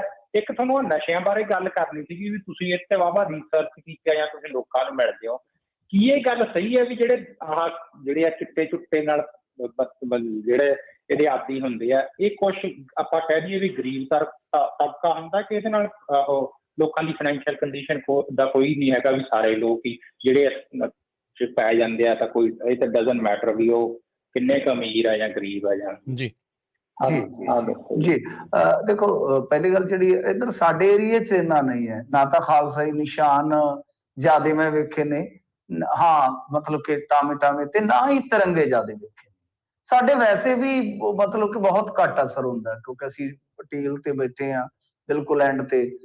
ਕਿਸੇ ਵੀ ਮੂਵਮੈਂਟ 'ਚ ਜੇ ਦੇਖੋਗੇ ਤੁਸੀਂ, ਕਿਸਾਨੀ ਅੰਦੋਲਨ 'ਚ ਵੀ ਦੇਖਿਓ ਤਾਂ ਇਹ ਏਰੀਆ ਜਿਹੜਾ ਹੈ ਉਹ ਬਾਅਦ ਦੇ ਵਿੱਚ ਗਿਆ ਸੀਗਾ, ਸਭ ਤੋਂ ਪਹਿਲਾਂ ਉਧਰਲਾ ਏਰੀਆ ਗਿਆ, ਉਸ ਤੋਂ ਬਾਅਦ ਇਹ ਏਰੀਆ ਜਿਹੜਾ ਜਾਣਾ ਸਟਾਰਟ ਹੁੰਦਾ ਕਿਉਂਕਿ ਸਾਡਾ ਫਿਰ ਮਾਨਸਾ ਬਠਿੰਡਾ ਉਸ ਤੋਂ ਬਾਅਦ। ਤਾਂ ਇੰਨਾ ਜ਼ਿਆਦਾ ਨਹੀਂ ਮੈਂ ਦੇਖਿਆ। ਹਾਂ ਸਕੂਲਾਂ ਸਕਾਲਾਂ 'ਚ ਕਹਿੰਦੇ ਆ ਕਿ ਤਿਰੰਗੇ ਦੇਈ ਜਾਂਦੇ ਨੇ, ਨਾਲ ਤਹਿਸੀਲਾਂ ਤਸੂਲਾਂ 'ਚ ਦੇਈ ਜਾਂਦੇ ਹੋ, ਧੱਕੇ ਬੱਕੇ ਜਿਹੜਾ ਕੰਮ ਕਰੀ ਜਾਂਦੇ ਆ। ਇਹ ਮੈਂ ਇਹਨਾਂ ਚੀਜ਼ਾਂ 'ਚ ਨਹੀਂ ਸਰ, ਮੈਂ ਇਹ ਝੰਡੇ 'ਚ ਦੁਨੀਆ ਵੰਡੀ, ਹੱਦਾਂ 'ਚ ਦੁਨੀਆ ਵੰਡੀ ਹੈ, ਝੰਡਾ ਤੁਹਾਡੇ ਦਿਲ 'ਚ ਹੋਣਾ ਚਾਹੀਦਾ। ਪਹਿਲੀ ਗੱਲ ਇਨਸਾਨੀਅਤ ਵਾਲਾ। ਦੂਜੀ ਚੀਜ਼ ਇਹ ਆ ਕਿ ਜਦੋਂ ਤੁਸੀਂ ਕਿਤੇ ਵੀ ਖੁਸ਼ ਹੁੰਦੇ ਹੋ, ਕੈਨੇਡਾ 'ਚ ਆਪਣੇ ਆਪ ਹੀ ਤੁਸੀਂ ਝੰਡਾ ਚੁੱਕ ਲੈਂਦੇ ਹੋ, ਉੱਥੇ ਕੈਨੇਡਾ ਵਾਲਾ US ਵਾਲਾ ਝੰਡਾ ਤੁਸੀਂ ਆਪਣੇ ਆਪ ਹੀ ਚੁੱਕ ਲਿਆ ਇੱਥੇ ਆ ਕੇ, ਤਾਂ ਇੰਡੀਆ ਵਾਲਾ ਵੀ ਝੰਡਾ ਆਪਣੇ ਆਪ ਹੀ ਚੁੱਕਿਆ ਜਾਏਗਾ। ਤੁਸੀਂ ਵਧੀਆ ਲੋਕਾਂ ਨੂੰ ਮਾਹੌਲ ਦਿਓ, ਵਧੀਆ ਤੁਸੀਂ ਉਹਨਾਂ ਨੂੰ ਮੌਕੇ ਦਿਓ, ਰੁਜ਼ਗਾਰ ਦਿਓ। ਇਹ ਝੰਡੇ ਵਾਲੀਆਂ ਲੜਾਈਆਂ ਮੈਂ ਨਾ ਮਾਫ ਕਰਨਾ, ਮੈਂ ਇਹਨਾਂ ਚੀਜ਼ਾਂ ਤੋਂ ਸਮਝਦਾ ਕਿ ਦੂਰ ਹੋਣ ਦੀ ਜ਼ਰੂਰਤ ਆ। ਸਾਨੂੰ ਜ਼ਰੂਰਤ ਤੇ ਇਸ ਗੱਲ ਦੀ ਕਿ ਅਸੀਂ ਇਕੱਠੇ ਰਹੀਏ। ਇਹਨਾਂ ਦੇ ਨਾਮ ਤੇ ਵੰਡਿਆ ਜਾ ਰਿਹਾ ਹੈ, ਕੋਈ ਮਤਲਬ ਕਿ ਵੰਡ ਕਰ ਰਿਹਾ ਹੈ ਤਿਰੰਗੇ ਦੇ ਨਾਮ ਤੇ। ਹੁਣ ਤੁਸੀਂ ਦੇਖੋ, ਮੈਂ ਤੁਹਾਨੂੰ ਮਾਫ ਕਰਨਾ ਕਿਉਂਕਿ ਟਾਈਮ ਥੋੜਾ ਫਾਰਮੈਟ ਸਾਡਾ ਚੇਂਜ ਹੋਇਆ ਹੋਇਆ, ਬੜਾ ਸੰਖੇਪ ਰੱਖਦੇ ਹਾਂ ਅਸੀਂ। ਨਰਿੰਦਰ ਮੋਦੀ ਕੀ ਕੀਤਾ? ਨਰਿੰਦਰ ਮੋਦੀ ਦਾ ਮੂਵ ਤੁਸੀਂ ਸਮਝੇ ਨਹੀਂ ਹੋ। ਉਹਨੇ 2024 ਵਾਸਤੇ ਮਤਲਬ ਕਿ ਇੱਕ ਦਾ ਖੇਡਿਆ। ਤੁਹਾਨੂੰ ਮੈਂ ਇਤਿਹਾਸ 'ਚ ਲੈ ਜਾ ਤਾਂ RSS ਨੇ 1947 'ਚ ਇਸੇ ਤਿਰੰਗੇ ਨੂੰ ਅਸ਼ੁਭ ਦੱਸਿਆ ਸੀਗਾ। ਸਿਮਰਨਜੀਤ ਸਿੰਘ ਮਾਨ ਹੋਰਾਂ ਨੂੰ ਤੇ ਇਹ ਸਵਾਲ ਚੁੱਕਣਾ ਚਾਹੀਦਾ ਸੀ ਬੇਸਿਕਲੀ ਮੌਕੇ ਤੇ। ਇਹ ਹਿੰਦੂ ਮਹਾਸਭਾ ਨੇ ਜਸ਼ਨਾਂ ਦਾ ਬਾਈਕਾਟ ਕੀਤਾ ਹੋਇਆ ਸੀ। 2002 ਤੱਕ ਇਹਨਾਂ ਨੇ ਹੈਡਕੁਆਟਰ ਤੇ ਝੰਡਾ ਨਹੀਂ ਚਲਾਇਆ। ਹੁਣ ਤਿਰੰਗੇ ਦਾ ਮਤਲਬ ਕੀ ਹੈ? ਉਹਨਾਂ ਗਲਤੀਆਂ ਨੂੰ ਠੀਕ ਕੀਤਾ ਜਾ ਰਿਹਾ। ਪਲੱਸ ਕਿ ਅੱਜ ਤੁਸੀਂ ਦੇਖੋ ਸਾਰੇ ਵਿਰੋਧੀ ਵੀ ਤਿਰੰਗੇ ਵਾਲੀ ਮੂਵਮੈਂਟ 'ਚ ਸ਼ਾਮਲ ਹੋ ਗਏ, ਕੇਜਰੀਵਾਲ ਸਾਹਿਬ ਵੀ, ਕਾਂਗਰਸ ਵੀ। ਤਾਂ ਹੁਣ ਤੁਸੀਂ ਦੇਖੋ ਤਾਂ ਮੂਵ ਦੇਖੋ ਕਿ ਮਤਲਬ ਕਿ ਵਿਰੋਧੀ ਵਿਰੋਧ ਨਹੀਂ ਕਰ ਪਾ ਰਹੇ, ਉਹ ਨਾਲ ਤੁਰ ਰਹੇ ਨੇ। ਉਹਦੀ ਜਿੱਤ ਹੈ। ਜੇ ਵਿਰੋਧ ਕਰਦੇ ਉਹਦੀ ਜਿੱਤ ਹੈ। ਬਾਕੀ ਮੁੱਦਿਆਂ ਤੋਂ ਚਿੱਤ ਵੀ ਮੇਰੀ, ਪੱਟ ਵੀ ਮੇਰਾ, ਚਿੱਤ ਵੀ ਮੇਰੇ, ਪੱਟ ਵੀ ਮੇਰਾ। ਤੇ ਜੇ ਆਪਾਂ ਇੱਥੋਂ ਦੀ ਦੇਖੀਏ ਤਾਂ ਪੰਜਾਬ ਦੀ ਵੀ ਪੋਲਰਾਈਜੇਸ਼ਨ ਇੱਥੋਂ ਹੀ ਨਿਕਲਣੀ ਹੈ। ਇਹ ਚੀਜ਼ਾਂ ਜਿਹੜੀਆਂ ਨੇ ਉਹ ਸ਼ੁਰੂਆਤ ਨੇ, ਜੋ ਉਹ ਕਹਿ ਰਹੇ ਆ। ਤੁਹਾਡੀ ਜਾਣਕਾਰੀ ਲਈ ਮੈਂ ਦੱਸ ਦੇਵਾਂ, 2024 ਦੀ ਤਿਆਰੀ ਵਾਸਤੇ ਉਹਨਾਂ ਦੇ ਕੇਂਦਰੀ ਮੈਂਬਰ ਹੁਣ ਤੋਂ ਆਉਣੇ ਸਟਾਰਟ ਹੋ ਜਾਣਗੇ। ਤੁਸੀਂ 10-20 ਦਿਨ ਤੱਕ ਰਿਓ, ਉਹ ਇੱਥੇ ਰਾਤਾਂ ਕੱਟਣ ਗਿਆ ਕਿ ਲੋਕ ਸਭਾ ਹਲਕਿਆਂ 'ਚ। ਜੀ ਇੱਕ ਬ੍ਰੇਕਿੰਗ ਨਿਊਜ਼ ਆ ਰਹੀ ਆ ਮਿੰਟੂ ਜੀ, ਸਲਮਾਨ ਰਸ਼ਦੀ ਦੇ ਉੱਤੇ ਨਿਊਯਾਰਕ ਦੇ ਵਿੱਚ ਹੁਣੇ ਸਟੇਜ ਦੇ ਉੱਤੇ ਸੀਗਾ, ਉੱਤੇ ਹਮਲਾ ਹੋਇਆ। ਹੁਣ ਇਹ ਤੇ ਚਲੋ ਪਤਾ ਨਹੀਂ ਉਹਦੇ ਪਿੱਛੇ ਕੀ ਕੌਣ ਆ ਕਿੱਦਾਂ ਆ, ਪਰ ਸਲਮਾਨ ਰਸ਼ਦੀ ਆਪਾਂ ਜਾਣਦੇ ਹਾਂ ਵੀ ਉਹ ਵੀ ਕ੍ਰਿਟਿਕ ਰਾਈਟਰ ਵੀ ਹੈ ਤੇ ਮਤਲਬ ਕਿ ਕਾਫੀ ਕਾਂਗਰਸੀ ਵੀ ਹੈ। ਸੋ ਨਿਊਯਾਰਕ ਦੇ ਵਿੱਚ ਕੋਈ ਪ੍ਰੋਗਰਾਮ ਚੱਲ ਰਿਹਾ ਸੀਗਾ ਤੇ ਉੱਥੇ ਉਸੇ ਦੌਰਾਨ ਉਹ ਸਟੇਜ ਦੇ ਉੱਤੇ ਉਸਦੇ ਉਹਨੂੰ ਕਿਸੇ ਤੇਜ਼ਧਾਰੀ ਹਥਿਆਰ ਦੇ ਨਾਲ ਹਮਲਾ ਜਿਹੜਾ ਉਸਦੇ ਉੱਤੇ ਹੋਇਆ। ਤੇ ਹੁਣੇ ਕੁਝ ਮਿੰਟ ਪਹਿਲਾਂ ਦੀ ਖਬਰ ਆ ਰਹੀ ਹੈ ਜਿਹੜੀ ਹੈ ਇਸ ਟਾਈਮ। ਇਹ ਦੇਖੋ US ਦੇ ਵਿੱਚ ਵੀ ਇਹ ਮਾਹੌਲ ਜਿਹੜਾ ਨਾ ਇਹ ਤੇਜ਼ੀ ਨਾਲ ਇੱਥੇ ਵੀ ਇਹ ਹੈ। ਆਪਾਂ ਦੇਖ ਰਹੇ ਹਾਂ ਨਾ ਕਿ ਕਿਸ ਤਰੀਕੇ ਦੇ ਨਾਲ ਰੈਡੀਕਲਾਈਜੇਸ਼ਨ ਇੱਥੇ ਵੀ ਬਹੁਤ ਜ਼ਬਰਦਸਤ ਤਰੀਕੇ ਨਾਲ ਫੈਲਿਆ। ਇਹ ਮੰਨਣਾ ਪਏਗਾ। ਇਹ ਪੱਛਮ ਨੂੰ ਵੀ ਲਪੇਟੇ 'ਚ ਲੈ ਲਿਆ, ਸਾਰੇ ਗਤੀ ਹੈ। ਹੁਣ ਮੰਨਣਾ ਪਏਗਾ ਸਾਨੂੰ ਕਿ ਇਹ ਤੇਜ਼ੀ ਨਾਲ ਇਹ ਚੀਜ਼ਾਂ ਵੱਧ ਰਹੀਆਂ। ਜਿਹੜਾ ਨਫ਼ਰਤੀ ਵਰਤਾਰਾ ਹੈ ਨਾ ਵੱਧ ਰਿਹਾ। ਹੁਣ ਇਹਦੇ ਪਿੱਛੇ ਪਤਾ ਨਹੀਂ ਖੁਦਾ ਜਾਣੇ ਕਿ ਕੀ ਹੋਇਆ ਕੀ ਨਹੀਂ। ਸਲਮਾਨ ਰਸ਼ਦੀ ਮੈਨੂੰ ਤਾਂ ਦੇਖੋ ਮੈਂ ਇੰਨਾ ਬਹੁਤਾ ਜਾਣਦਾ ਨਹੀਂ ਹੈ। ਜ਼ਰੂਰ ਤੁਸੀਂ ਇੱਕ ਦੇ ਲੇਖਕ ਤੇ ਜ਼ਰੂਰ ਨੇ। ਜੀ ਹਾਂਜੀ ਲੇਖਕ ਨੇ ਸਲਮਾਨ ਰਸ਼ਦੀ ਜੀ। ਅਗਲੇ ਕਾਲਰ ਨੇ ਸਤਨਾਮ ਜੀ, ਸਤਿ ਸ਼੍ਰੀ ਅਕਾਲ। ਹਾਂਜੀ ਦੋਨਾਂ ਭਰਾਵਾਂ ਸਤਿ ਸ਼੍ਰੀ ਅਕਾਲ ਜੀ। ਸਤਿ ਸ਼੍ਰੀ ਅਕਾਲ। ਸਤਿ ਸ਼੍ਰੀ ਅਕਾਲ ਜੀ। ਮੈਂ ਗਲਤੀ ਆਪਦੀ ਠੀਕ ਕਰਦਾ, ਸਲਮਾਨ ਖੁਰਸ਼ੀਦ ਨੇ ਇਹਨਾਂ ਦੇ ਮੇਰੇ ਖਿਆਲ ਦੇ ਨਾਲ ਜਿਹੜੇ ਕਾਂਗਰਸੀ ਲੀਡਰ। हाँ ਉਹ ਡਿਫਰੈਂਟ ਨੇ ਜੀ ਜੀ ਜੀ ਜੀ ਉਹ ਖੁਰਸ਼ੀਦ ਨੇ, ਹਾਂਜੀ ਹਾਂ, ਹਾਂਜੀ। ਇਹ ਜੀ ਜੀ ਜੀ ਸਤਨਾਮ ਜੀ। ਹਾਂਜੀ ਮਿੰਟੂ ਜੀ, ਮੈਂ ਮੇਰਾ ਕੁਐਸਚਨ ਸੀ, ਜਿੱਦਾਂ ਹੁਣ ਜੇ ਕਾਮਨਵੈਲਥ ਦੀਆਂ ਖੇਡਾਂ ਹੋ ਕੇ ਹਟੀਆਂ, ਉੱਥੇ ਆਪਣੇ ਐਥਲੀਟ ਜਿਹੜੇ ਖਿਡਾਰੀਆਂ ਨੂੰ ਬਹੁਤ ਮਤਲਬ ਜ਼ੋਰ ਆ ਵਧੀਆ ਪ੍ਰਦਰਸ਼ਨ ਕੀਤਾ, ਕਿ ਉੱਥੇ ਗੌਰਮੈਂਟਾਂ ਨੇ ਉਹਨਾਂ ਦਾ ਕੋਈ ਸਨਮਾਨ ਕੀਤਾ? ਉਹਨਾਂ ਦੇ ਵਿੱਚੋਂ ਇੱਕ ਹੀਮਾ ਦਾਸ ਬੇਟੀ ਹੋਈ ਆ, ਹੁਣ ਬੜੇ ਸੁਣ ਚ ਆਇਆ ਵੀ ਹੁਣ ਮਿਲਖਾ ਸਿੰਘ ਦਾ ਰੈਕੋਰਡ ਤੋੜਿਆ, ਕਿ ਸਰਕਾਰ ਨੇ ਜਾਂ ਵੱਡੇ ਮੀਡੀਆ ਨੇ ਨਹੀਂ ਉਹਨਾਂ ਨਹੀਂ ਨਹੀਂ ਨੂੰ ਸਰ, ਨਹੀਂ ਆਪਾਂ ਅੱਗੇ ਨਹੀਂ ਵਧਣਾ ਸਰ, ਇਹ ਗਲਤ ਹੈ, ਗਲਤ ਰੋਂਗ ਇਨਫੋਰਮੇਸ਼ਨ। ਓਕੇ ਤੋ ਗਲਤ ਇਨਫੋਰਮੇਸ਼ਨ ਆਪਣੀ ਕਨਵੇ ਹੋਵੇ ਉਹਦੇ ਨਾਲ ਠੀਕ ਹੈ ਕਿ ਆਪਾਂ ਇਹਨੂੰ ਰਹਿਣ ਦਈਏ। ਹਿਮਾ ਦਾਸ ਬਹੁਤ ਅੱਛੀ ਐਥਲੀਟ ਹੈ, ਬਟ ਰੈਕੋਰਡ ਦਾ ਅੱਜ ਵੀ ਉਹਨਾਂ ਦਾ 5 ਸੈਕਿੰਡ ਦਾ ਫਰਕ ਹੈ। ਉਹਦਾ ਬੈਸਟ 400 ਮੀਟਰ ਚ 50, ਤਾਂ ਮਿਲਖਾ ਸਿੰਘ ਦਾ ਅੱਜ ਵੀ ਮੇਰੇ ਖਿਆਲ ਦੇ ਨਾਲ 45 ਹੋਏਗਾ। ਮੈਂ ਐਗਜ਼ੈਕਟ ਦੇਖਿਆ ਨਹੀਂ, ਤੁਸੀਂ ਗੂਗਲ ਚੈੱਕ ਕਰ ਲਓ, ਕਿਉਂਕਿ ਮੈਂ ਸਪੋਰਟਸ ਚ ਵਧੀਆ ਪ੍ਰਦਰਸ਼ਨ ਕੀ ਉਹ ਮੀਡੀਆ ਨੇ ਕੋਈ ਮਤਲਬ ਹਾਈਲਾਈਟ ਹੁਣ ਕੀਤਾ, ਗਵਰਨਮੈਂਟ ਕੋਈ ਉਹਨਾਂ ਕੀਤੀ ਉਹਨਾਂ ਦੀ ਹੌਸਲਾ? ਨਹੀਂ, ਹਿਮਾ ਦਾਸ ਨੇ ਐਤਕੀ ਜਿੱਤੇ ਹੀ ਕੁਛ ਨਹੀਂ ਹੈ ਜੀ ਕਾਮਨਵੈਲਥ ਦੇ ਵਿੱਚ। ਉਹਨੇ ਉਹ ਜਿਹੜੀ ਤੁਸੀਂ ਵੀਡੀਓ ਦੇਖ ਰਹੇ ਹੋ ਵਰਲਡ ਐਥਲੈਟਿਕਸ ਮੀਟ ਦੀ ਹੈ ਉਹ ਇਹ ਤਾਂ ਕਿਸੇ ਨੇ ਐਵੇਂ ਫੈਲਾ ਦਿੱਤੀ ਹੈ ਜੀ। ਹੁਣ ਕੀ ਕਹੀਏ, ਮੈਂ ਫਿਰ ਜ਼ਿਆਦਾ ਬੋਲ ਪੈਣਾ। ਇਹ ਇੱਥੇ ਕੁਝ ਲੋਕ ਲੱਗੇ ਨੇ, ਉਹਦੇ ਵਿੱਚ ਕੁਝ ਲੋਕ ਕਹ ਲੋ ਕਿ ਛੱਡ ਦਿੰਦੇ ਆ, ਇਹ ਐਸੀ ਹੈਗੀ ਹੈ ਜੀ ਇਸ ਕਰਕੇ ਇਹਨੂੰ ਕੋਈ ਸ਼ੇਅਰ ਨਹੀਂ ਕਰਦਾ, ਬਸ ਅਗਲੇ ਦੀ ਸ਼ੇਅਰਿੰਗ ਹੋ ਜਾਂਦੀ ਹੈ। 50 ਸਕਿੰਟ ਤੇ 79 50.79 ਸੈਕਿੰਡ ਦਾ ਇਹਦਾ 400 ਮਿਲਖਾ ਸਿੰਘ ਦਾ ਵੀ ਬੈਸਟ ਕੱਢ ਲਓ ਜੀ 400 ਮੀਟਰ ਦਾ, ਉਹ 45 ਦਾ ਸਮਥਿੰਗ ਹੈਗਾ। ਇਹਨੇ 2018 ਦੇ ਵਿੱਚ ਕੀਤਾ ਸੀ ਆਪਣਾ ਜਿਹੜਾ ਇਹ ਰੈਕੋਰਡ ਹੈ। ਹਾਂਜੀ ਹਾਂਜੀ ਹਾਂਜੀ, ਬੈਸਟ ਵੀ 2018 ਦਾ ਹੈ, 22 ਦਾ ਨਹੀਂ ਹੈਗਾ ਜੀ ਜੀ, ਇਹ ਅੱਜ ਦਾ ਨਹੀਂ, ਉਹ ਪੁਰਾਣਾ ਹੈਗਾ। ਉਹਨਾਂ ਦਾ 45-73 ਜਿਹੜਾ ਆ ਮਿਲਖਾ ਸਿੰਘ ਦਾ। ਹਾਂਜੀ ਹਾਂਜੀ। ਨਾਲੇ ਰਾਜਕਰਮਵੀਰ ਸਿੰਘ ਜੀ, ਇੱਕ ਬੜੀ ਇੱਕ ਕਾਮਨ ਸੈਂਸ ਦੀ ਗੱਲ ਹੈ ਕਿ ਕਦੇ ਵੀ ਵੂਮੈਨ ਤੇ ਮੈਨ ਇਹ ਇਵੈਂਟ ਜਿਹੜੇ ਆ ਉਹ ਕੰਪੇਅਰ ਕੀਤੇ ਹੀ ਨਹੀਂ ਜਾਂਦੇ ਹੁੰਦੇ। ਵੂਮੈਨ ਦਾ ਜਿਹੜਾ ਇਵੈਂਟ ਉਹ ਅਲੱਗ ਹੁੰਦਾ ਹੈ, ਉਹਨਾਂ ਦੇ ਰੈਕੋਰਡ ਅਲੱਗ ਹੁੰਦੇ ਨੇ, ਚਾਹੇ ਉਹ ਕਾਮਨਵੈਲਥ ਹੋਵੇ, ਏਸ਼ੀਆਈ ਹੋਵੇ, ਓਲੰਪਿਕ ਹੋਵੇ, ਵਰਲਡ ਰਿਕਾਰਡ ਹੋਵੇ, ਤਾਂ ਇਹ ਮੈਨਸ ਦਾ ਇਵੈਂਟ ਜਿਹੜਾ ਉਹ ਅਲੱਗ ਤੋਂ ਕਹਿ ਲਓ ਕਿ ਉਹਦਾ ਪੈਮਾਨਾ ਹੁੰਦਾ ਜੀ। ਅਗਲੇ ਕਾਲਰ ਉਹਨਾਂ ਵੱਲ ਵਧਦੇ ਆ। ਅਮਰਜੀਤ ਜੀ, ਸਤਿ ਸ਼੍ਰੀ ਅਕਾਲ। ਸਤਿ ਸ੍ਰੀ ਅਕਾਲ ਜੀ ਮਿੰਟੂ ਭਾਜੀ, ਸਤਿ ਸ੍ਰੀ ਅਕਾਲ। ਸਤਿ ਸ਼੍ਰੀ ਅਕਾਲ ਜੀ। ਆਪਣਾ ਜਨਾ ਤੁਸੀਂ ਇੱਕ ਵਣਜਾਰੇ ਸਮਾਜ ਬਾਰੇ ਇੱਕ ਦੱਸਿਆ ਸੀਗਾ, ਜਿਹੜੀ ਦਿੱਲੀ ਦੇ ਵਿੱਚ ਕਾਨਫਰੰਸ ਜੀ ਹੋਈ ਆ। ਮੈਂ ਮਿੰਟੂ ਭਾਜੀ ਸਮਾਗਮ ਹੋਇਆ ਜੀ ਉਹਨਾਂ ਦੀ ਯਾਦ ਦੇ ਵਿੱਚ, ਹਾਂਜੀ ਕੋਈ ਸਮਾਗਮ ਹੋਇਆ ਕਾਫੀ ਵੱਡਾ। ਉਹਦੇ ਵਾਸਤੇ ਜਿਹੜਾ ਮੈਂ ਕੁਝ ਕੁ ਚੀਜ਼ਾਂ ਮੈਂ ਰਿਕੁਐਸਟ ਹੀ ਕਰੂੰਗਾ ਮਿੰਟੂ ਭਾਜੀ, ਕਿਉਂਕਿ ਇਹਨਾਂ ਦੀ ਪੱਤਰਕਾਰਤਾ ਜਿਹੜੀ ਹੈਗੀ ਇਨਵੈਸਟੀਗੇਟਿਵ ਹੈ, ਬੜੀ ਸੋਹਣੀ ਹੈ ਇਹਨਾਂ ਦੀ। ਕ੍ਰਿਮੀਨਲ ਟ੍ਰਾਈਬ ਐਕਟ ਜਿਹੜਾ ਨਾ ਬ੍ਰਿਟਿਸ਼ ਲੋਕਾਂ ਨੇ ਲਾਇਆ ਸੀਗਾ, ਤੇ ਉਹਦੇ ਬਾਅਦ ਕੀ ਹੋਇਆ ਕਿ ਵਣਜਾਰਿਆਂ ਨੂੰ ਅਦਰਸ ਚ ਪਾ ਦਿੱਤਾ ਗਿਆ। ਹੁਣ ਮੈਜੋਰਿਟੀ ਰੂਲ ਹੈਗਾ, ਵਣਜਾਰਿਆਂ ਦੀ ਜਿਹੜੀ ਗਿਣਤੀ ਹੈਗੀ ਹੈ ਉਹ 18 ਤੋਂ 19 ਕਰੋੜ ਹੈ, ਜੋ ਕਿ ਸਿੱਖ ਸਮਾਜ ਦਾ ਇੱਕ ਬਹੁਤ ਵੱਡਾ ਹਿੱਸਾ ਰਹੇ ਆ। ਉਹਦੇ ਬਾਅਦ ਕੀ ਹੋਇਆ ਕਿ ਇਹਨਾਂ ਨੂੰ ਫਾਈਨੈਂਸ਼ਲੀ ਤੋੜ ਦਿੱਤਾ ਗਿਆ। ਲੱਕੀ ਸ਼ਾਹ ਵਣਜਾਰਾ, ਲਾਲ ਕਿਲਾ, ਮੱਖਣ ਸ਼ਾਹ ਲਬਾਣਾ, ਇਹ ਜਿੰਨੀ ਦਿੱਲੀ ਵੇਖੀ ਹੋਈ ਹੈ ਸਾਰੇ ਉਹ ਓਨ ਕਰਦੇ, ਕਿਉਂਕਿ ਉਹ ਇੱਕ ਟਰਾਂਸਪੋਰਟਰ ਰਹੇ ਉਸ ਟਾਈਮ ਤੇ ਗੱਡੀਆਂ ਦੇ।